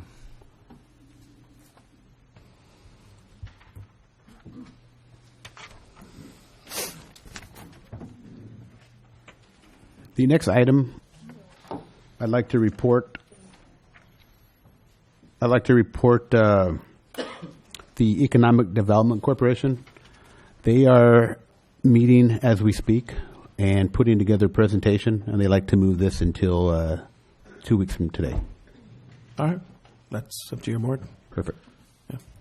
That brings us to the number 18, Health and Human Services. Sure, I would hear him. I would allow that. Hold on one second, Enrique. Speaker card for the EDC. Cameron Langler. Thank you. Sorry about that, sir. Mr. Chairman, thank you very much. Members of the board, good morning, and I understand delaying this item for obvious reasons. I am a retired contracting officer. I'm here this morning representing the Monterey Bay Procurement Technical Assistance Center. We're hosted by the Monterey County Business Council. By way of background, very briefly, the encouragement and support of former Congressman Farr, the Monterey Bay PTAC was formed in 2012 with a mission to assist and support economic growth, job opportunities, primarily in Monterey County. Our current service area now reaches 15 counties, from Stockton, San Joaquin County in the north, all the way down to Naval Air Station, China Lake, and Mojave Desert at the south, as well as much of the coast. Our mission specifically is to help small businesses engage the government marketplace, the federal, state, and local level, successfully competing for those contracts. Our primary funding source is the Department of Defense. I would mention, too, that the PTAC organization was enacted by Congress in 1985, and there are 6 PTACs in California. There are 95 nationally. And, again, a primary funding source through a grant with the Department of Defense. We also receive partial funding from the state of California, as well as currently Monterey County and the city of Salinas. Thanks to this board, in fiscal years 2016-17, as again 17-18, the organization did receive $2,000 per fiscal year. We do greatly appreciate that. But more importantly is what does the PTAC do and how do we measure performance? Well, I'm pleased to report to you this morning that in calendar year 2018, our clients only within San Bernardino County received $466,300 in change in government contracts. My point being here is, given an operating budget of about $300,000 a year, that is a pretty fair return on investment to the taxpayers, and more importantly, the small business owners and residents of this county. So when you do visit this item in 2 weeks hence, and if it's still presented as such, we ask you to fully consider option 3, which would push those monies out to NGOs and nonprofits such as the Monterey Business Council and the PTAC. Thank you for your time. Thank you. I'm sorry about moving the item to March. My apologies. Mr. Chairman, I may as well add comment. I just wanted to make sure the board, and for the record, that your board requested to put this item on the agenda today, and we went ahead and did our part to get it on. And yes, and I just want to make sure understood. that the board was aware of that. Thanks. Mr. Chair, I had a question. Who is our economic development? Who is our EDC? What do you mean, who are Well, they? you mentioned that the EDC is going to make a presentation in the next 2 weeks, I guess? Yes, there's Gillian Inns. She's the vice president.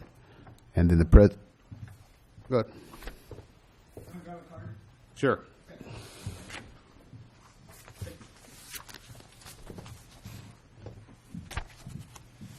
And it says another question, Mr. Chair. Approved budget amendment to increase economic development. What is the budgeted amount that we're going to increase it to? Well, that's what we were talking about. That's the whole. That was what we were going to talk about today. Okay, so we're not done with that item. Sorry. I'll go ahead and. Sorry about that. My name is Andrew Shelton. I'm with Richard W. Shelton Insurance Marketing Inc. Almost 40 years in Samuel County. Now, EDCs. I'm the EDC secretary for the last year and a half, and we've been getting together with a lot of the different entities that are here in Samuel County to kind of get the ball rolling with economic development. So at least here you have your own measurables, and it's also a local approach. But yeah, actually we're working with multiple entities outside of, or multiple contractors to kind of get the ball rolling. You were approached with the SEDS document not too long ago, and then I guess we're going to be making another presentation in 2 weeks. So there's a business plan being created. We've also asked multiple members, not only city council, but then the supervisors to come and visit us. We actually have our meetings this afternoon at 3:30, so at the City Hall chamber. So lots of work is being done to that, and but yeah, we EDC is made up of, it's all a volunteer board right now. People that are business oriented or also have a lot to do with some of the political goings on as far as the nonprofit side of things. So, but yeah, EDC is rolling ahead, and I think your presentation for those who are new to the board is going to be very impressive, and it's kind of I think what you're looking for. Thank you. Thank you. Mr. Chairman, before Mr. Shelton steps down, Andrew. Yes, sir. We approved a resolution along with the two cities just back in, I want to say it was November, of the strategic plan. I think you have to throw some information out for the benefit of our new supervisors, the action of this board took then, and the importance of that plan. Yeah. The strategic plan that was, the funding that's gone out to the EDC to do that. Things have been rolling ahead. We've been working with different contractors and the like to not only to complete that SEDS document, but then also to go out to see what grants are actually available for a county like ours. And especially, what we're finding is that when it comes down to the grants that are available, there's a lot of, and I'm new to this. You have to remember my background is not in this environment. But my understanding is that we can get a lot of grants available for kind of the facility itself. A lot of the, we're specifically targeting like incubator program, and then also broadband access to these big employers. That's what you need. That puts us on the map. It sounds like they exist right in Santa Clara County, but they seem to cut off around Highway 25, ironically. And then on top of that, so the grant, the funding that's not available out there is for this living, breathing person that does the EDCs, which we've had for years and years before. I think 2012 is when that shut down, formerly filled by Nancy Martin, I believe. So, and then and then other people before that, which they're very proud of. So, and it brought a lot of the clients that I work with to this community, frankly. Mm-hmm. So. Thank you very much for that explanation. I appreciate it. Thank you for your time. Thank you. So number 18, Health and Human Services, Mr. Arieli. Good morning, members of the board and the public. My name is Enrique Arriola, Deputy Director for Health and Human Services Agency. I'm here to request the board to receive the Community Homeless Planning Committee report, authorize HHSA to pursue the Homeless Emergency Aid Program HEAP funding application, and allow the HHSA to pursue discussions with its partners and with the prospective sites to determine its feasibility of a homeless navigation center. We just completed our first year of the Home Resource Center. It's a 50-bed capacity for homeless individuals, 22 beds for females, 28 for males, and I wanted to share just a couple of highlights. We have served a total of unduplicated clients of 241. That's 71 females, 170 males. And that comprises to 45% of the total 2017 homeless census of 527. So I think that's quite an accomplishment. In addition, total bed nights that we have provided through Community Homeless Solutions as our operator is 15,468 bed nights. Total obtained housing is 50 individuals. And total obtained employment is 39. And keep in mind, these are chronically homeless individuals. A couple other things of what we've been doing is through our HUD Helping Hands program, we do master leasing of 11 units for chronic homeless individuals and chronic homeless families. And phase 2 of the Home Resource Center is expected to be completed in early April. And also phase 3 of the Home Resource Center will start hopefully thereafter with 8 small 200 square foot units as transitional shelter for up to 24 months. So, and there's, I think we've accomplished a lot over the course of the last few years. I would say that there's still a lot of work to do. Because there's still a lot of individuals out in the streets. Health and Human Services Agency, through Community Services and Workforce Development, has been very proactive addressing our homeless community with a number of different programs. There's an opportunity that has come before us, which we've had many discussions with the local Homeless Planning Committee and with HEAP funding. So the state of California has made available the Homeless Emergency Aid Program funding in light of the homeless and housing crisis that it's facing all different counties. The total statewide is $500 million, of which $12.5 million is being earmarked for the local continuum of care, which includes San Benito County, Monterey, and the city of Salinas. And about 1.87 is for San Benito County, and this is based on the 2017 homeless census. So there's a number of activities that we have been in discussions with the Homeless Planning Committee, and I want to highlight a couple of the activities that we have been discussing. So part of that is an outreach team that's comprised of an outreach worker, community police working with the Sheriff's Department, street nurse working with public health, housing navigator with community service, workforce development.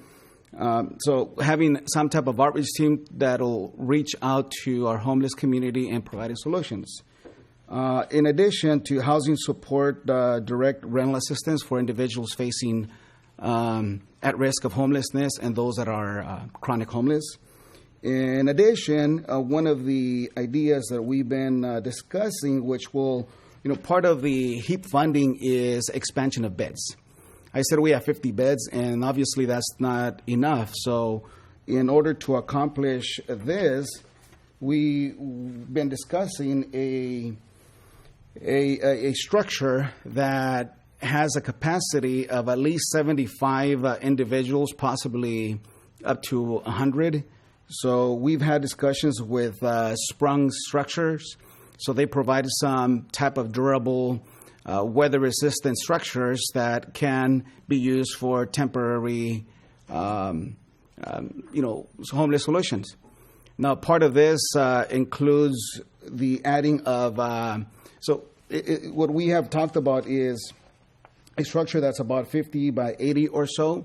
And our original thoughts was to have it just available for individuals, but more discussions we've had is to include some for families. During the year, we get a lot of families that'll come in that are in need of hotel vouchers, transitional housing, permanent housing. It's just we can't help them because of that. So part of the idea is to have a structure that'll have approximately, let's say, 10 rooms for families that, this one big structure, you have an area of it that's earmarked for families and also an area that's earmarked for transition age youth, 18 to 24, and about maybe 20 beds for them and the remainder for chronic homeless individuals. So that's kind of the general idea of what we've discussed.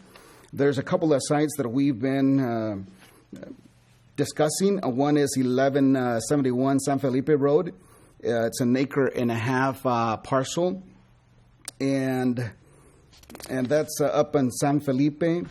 And the cost annually would be about $31,000 if it were to be leased. This location is about half a mile or even less, maybe a quarter of a mile from the Home Resource Center. The other side that we've been discussing is right behind Health and Human Services Agency.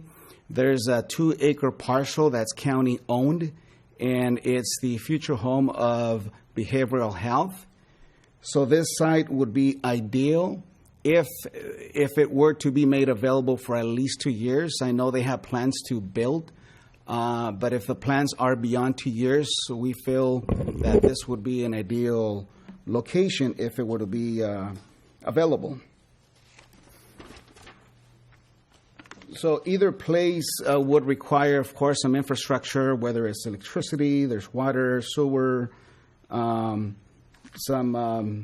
grading of the parcel for parking and just for the structure to be made available in there. So this report that I provided you, and I also provided some in the back, and I believe this shows some if anyone would like to get some. So the total budget that we are anticipating would be from this HEAP funding, and it's about $858,000, and this would be for 2 years. So HEAP funding is for 2 years, so half of that would be for 1 year.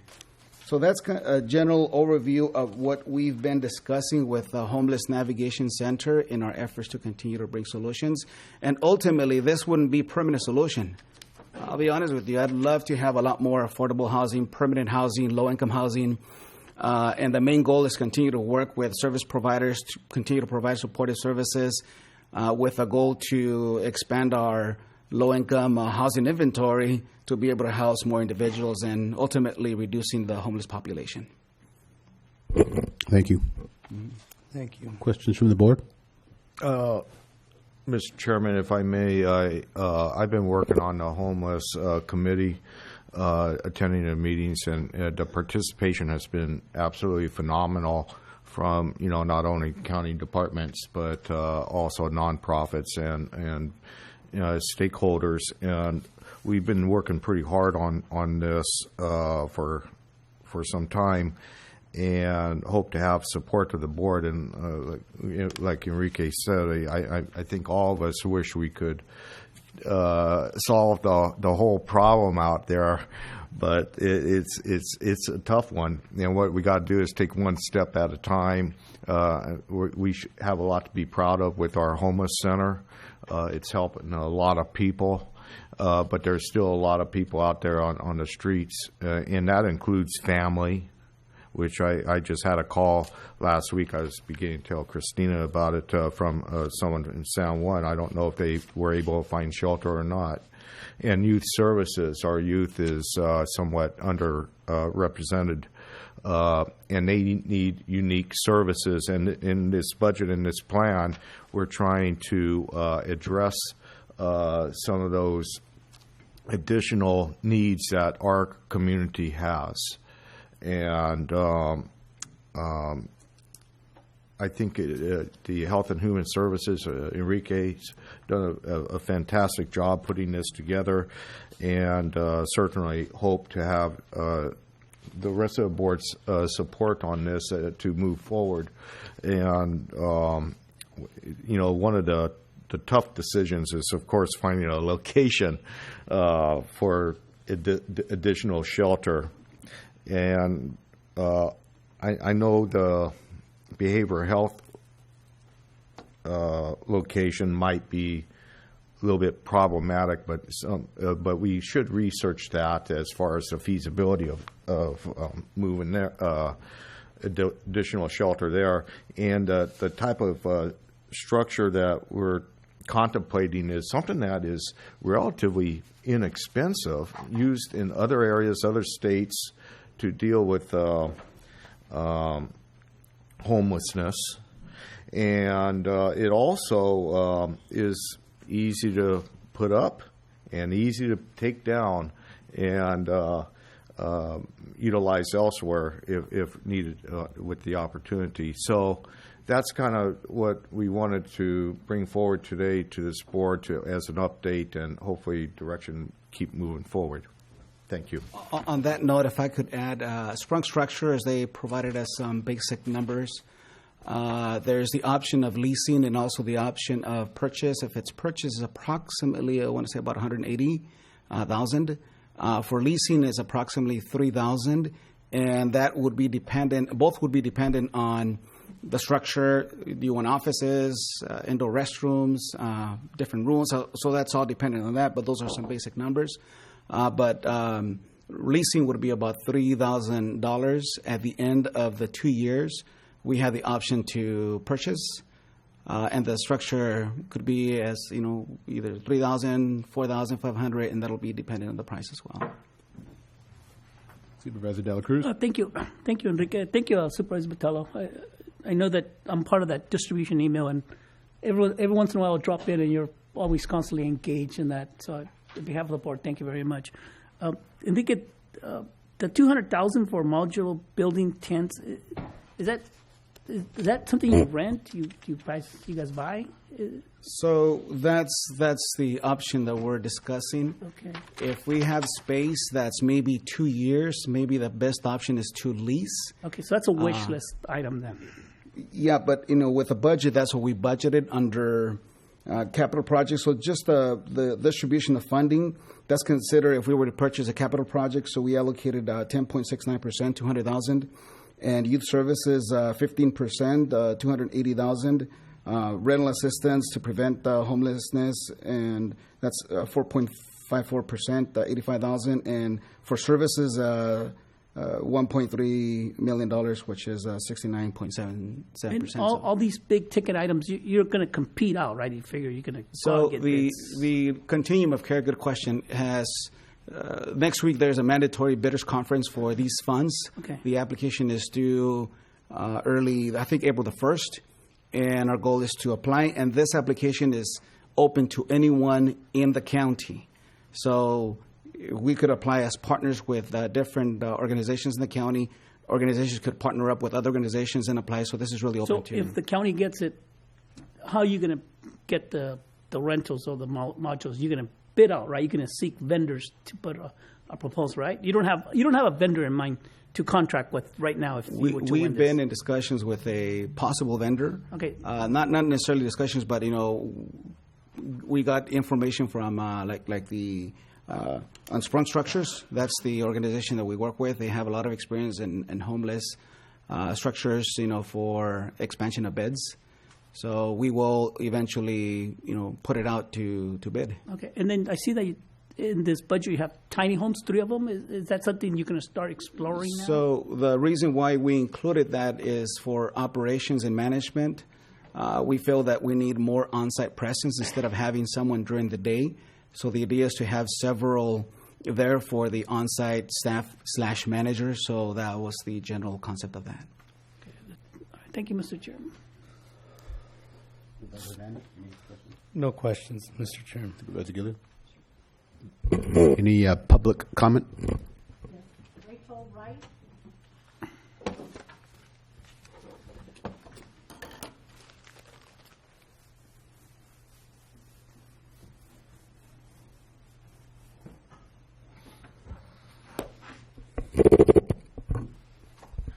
Good morning, gentlemen. Good morning. I am finding myself in this position where something like this actually really does apply to somebody like me. I've never been in this position before. I recently became part of the homeless population here in Hollister. I've lived in Hollister for about 17 years, so navigating myself through this has been quite a difficult experience. It happened at a very difficult time in my life. Physically, I've been undergoing several surgeries. I've lost a significant amount of vision, which in of itself is very frightening. You're very vulnerable. And then when you find yourself in a position where you become homeless, it's extremely frightening. But I've been very fortunate that we have resources like this available.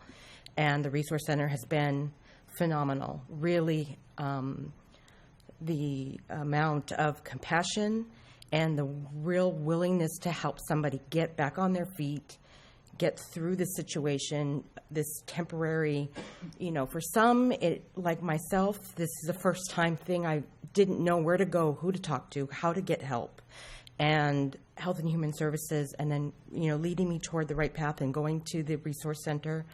I have been there as a guest there since late August and have been given the tools that I've been made available to me to get myself back out there, speak to the right people, being able to work with different organizations.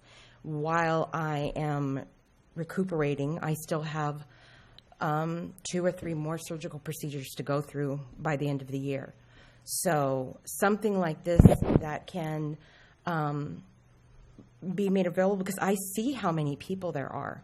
The growing homeless population in Hollister is alarming from when I first got here. And now that I'm part of it, I see more of it. And I know there are families out there that I myself have 2 minor children. And right now they're with their father. I'm not happy with that. I want my children with me, but I can't. And so something like this where families can go is a wonderful thing, and to be able to get the help that you need and the compassion and the care that it's appreciated. I really appreciate it. I really stand behind something like this, and there's so many different components to talk about and things that have to be figured out, but the fact that it's being put brought forward and there's an initiative to do that to help people, I'm very happy to be a part of that, and I would gladly speak on behalf of something like this because it's necessary. It is necessary. And there are people that really appreciate it, like I do. So that's all I wanted to say. Thank you so much, gentlemen. Thank you.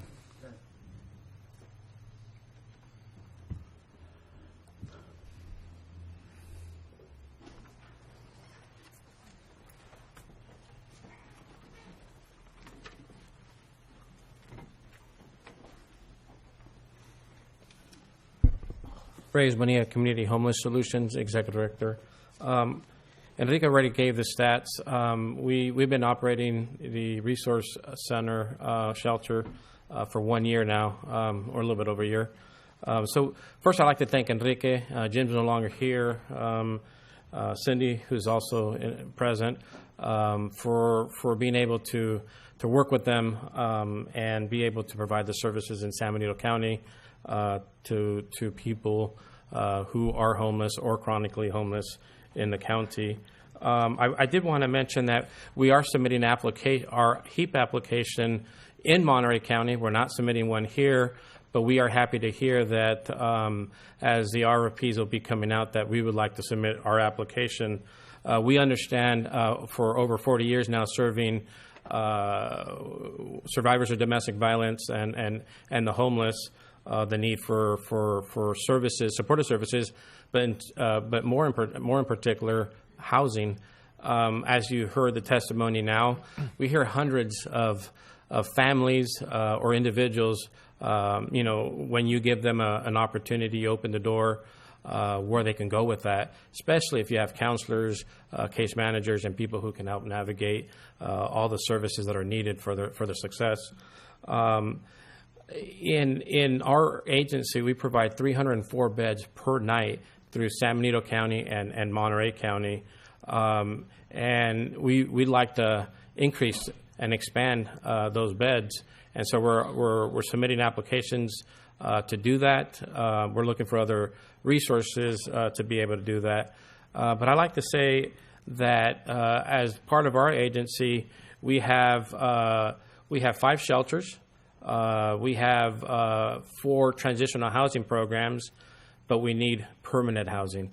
And so it's all great when you're providing temporary housing, but it's as Enrique said and mentioned, is that permanent housing so that people can be stable and be able to live somewhere. And so one of the things that we would like to talk about, and the application is not out, but one of the things that we mentioned previously to Jim and we just mentioned to Enrique is how can we do that and bring that to San Benito County? And one of the ways that we're doing it in Monterey County that we're really pushing as an agency is what they call tiny homes or small homes or micro homes. And so we understand there's money available. Enrique's kind of detailed what the county wants to do. But we're going to strongly, recommend that with that some of that funding, we can create a small community of tiny homes on that same property where we're going to be providing shelter. Currently in Salinas, the Salinas Warming Shelter, we provide 70 to 80 beds for families and individuals. So we'd like to replicate that in San Benito as well. Thank you. Thank you. Ray Ortiz.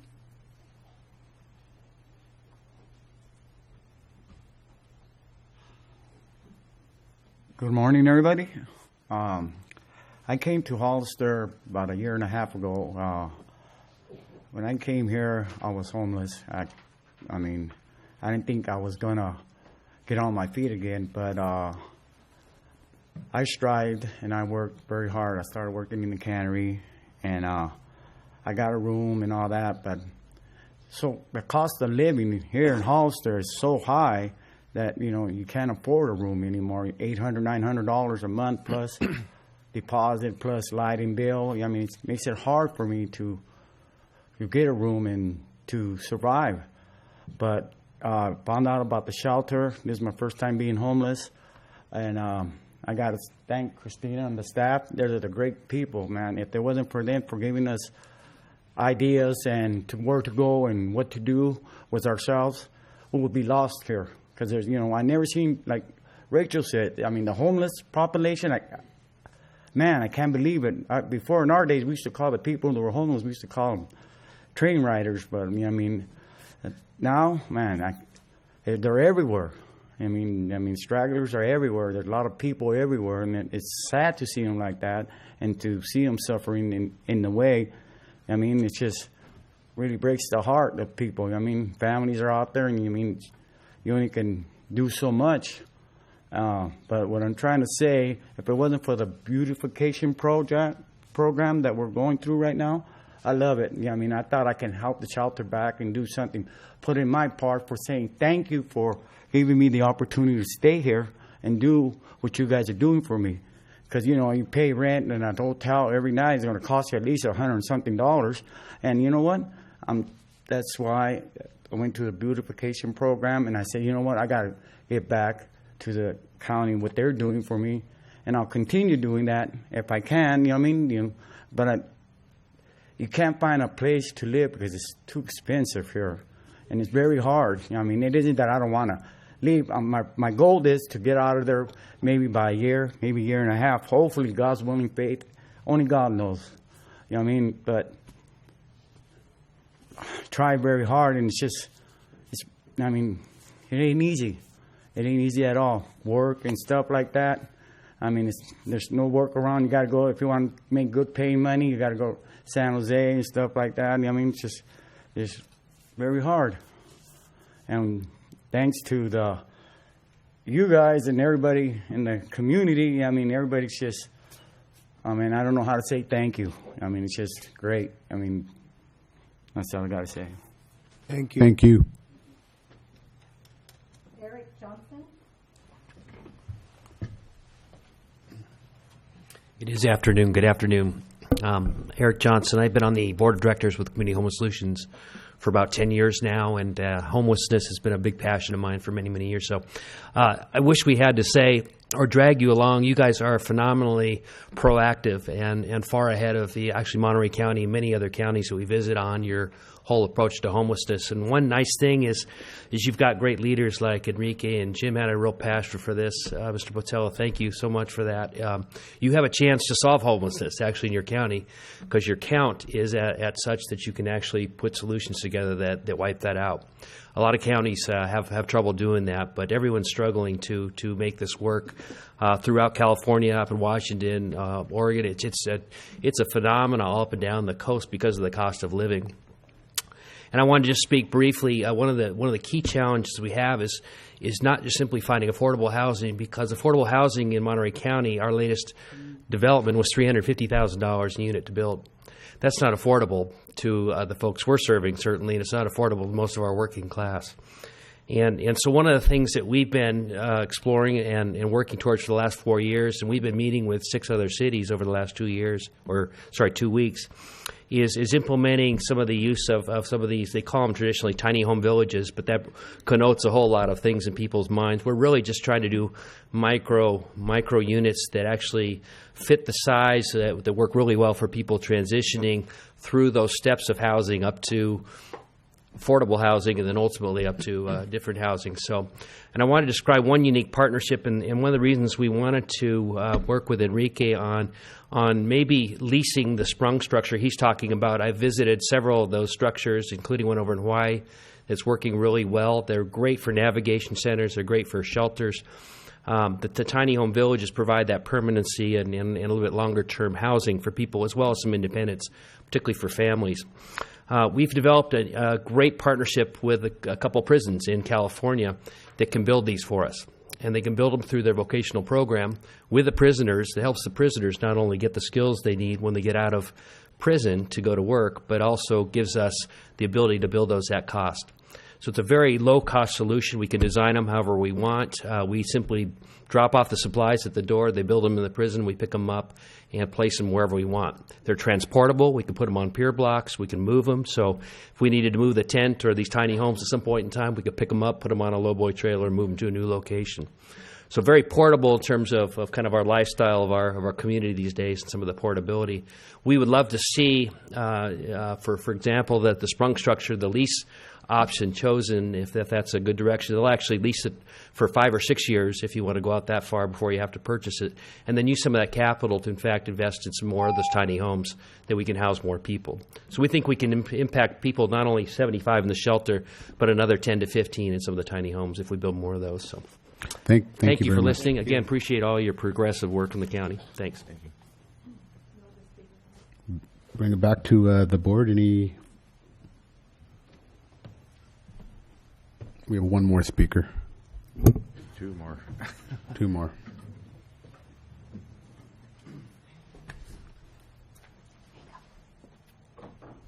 Good morning. I just like to say my name is Christina, and I'm the manager at the Home Resource Center. And I just want to let you know that there is a need for more beds.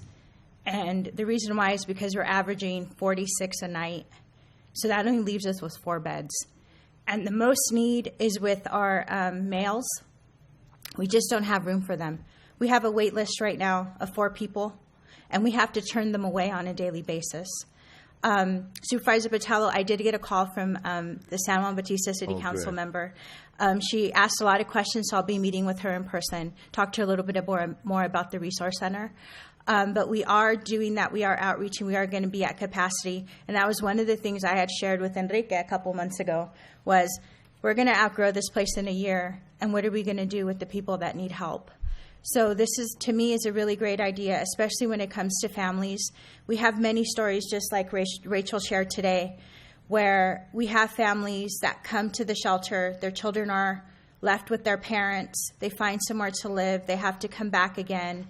And their child is then again displaced and put somewhere else. So I hope this is something that the Board of Supervisors will really, really consider, and it will be a major help to our community. Thank you.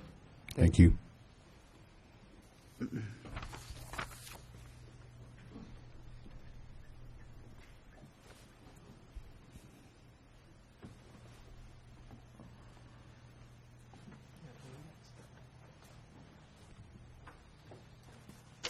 Hi, my name's Serge Cagno. I'm from Santa Cruz. I do a lot of stuff with the homeless there. I do organizational consulting.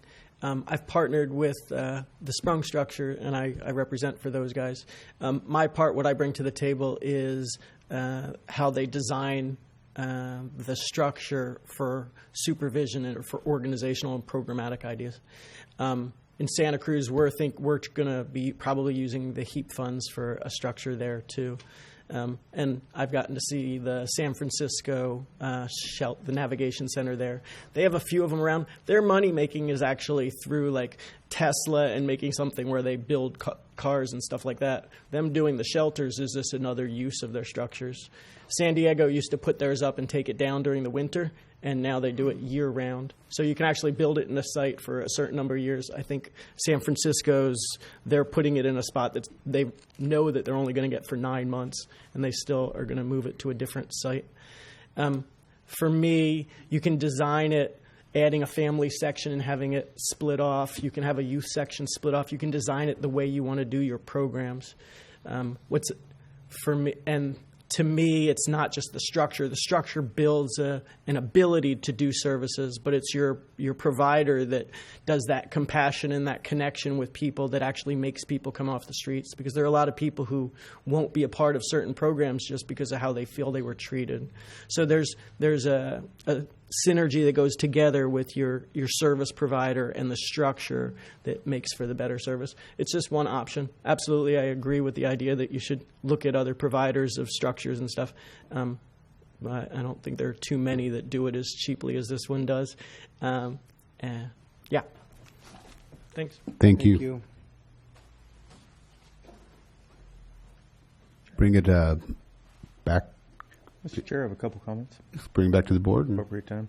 I wanted to thank Christina and Enrique for your leadership on this and your passion to working on solving this problem, and also to the community members who got up and spoke. And obviously, it was very painful and emotional for you to speak, and I appreciate you doing that. It helps us bring it home that this is a real problem affecting real people in our community. So thank you for taking the time to sit here for 4 hours or 3.5 hours and communicate that with us. I really appreciate that. Thanks.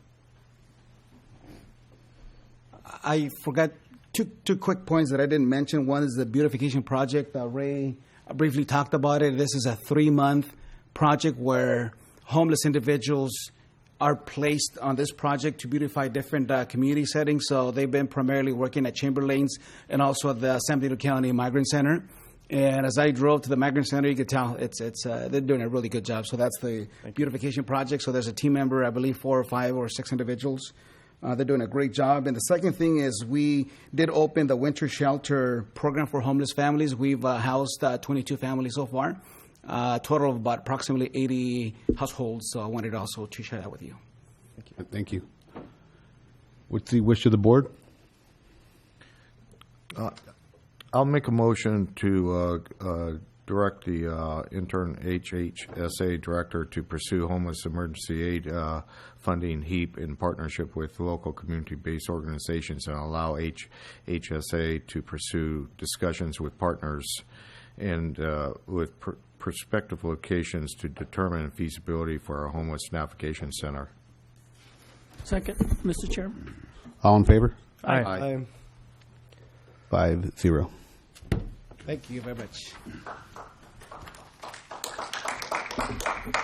This concludes the open session. We'll now head into closed session. And Number 19, closed session, conference with legal counsel, anticipated litigation, initiation of litigation pursuant to subdivision D4 Government Code, section 54956.9, number cases 1 and 20, closed session, conference with real property negotiator.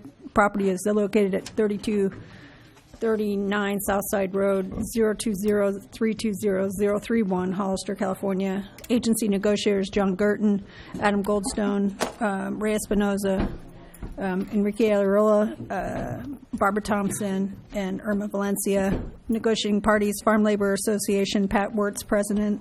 Under negotiation, price and terms of payment pursuant to Government Code 54956.8. Thank you. Thank you. We'll do that one first. Public comment. Yeah, public comment. Public comment. Public comment. Mr. Chair. Public comment. Thank you. Is there any public comment on the closed session items?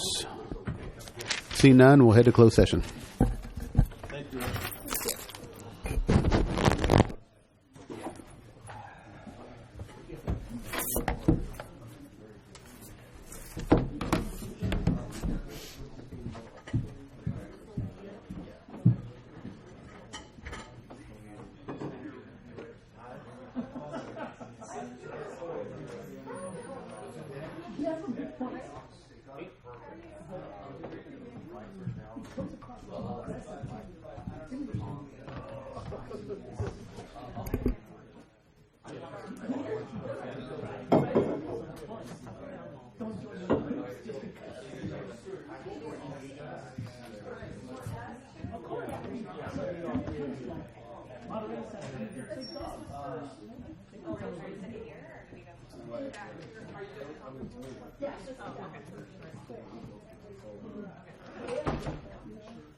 I'm so cold, my nose is starting to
Cold, huh?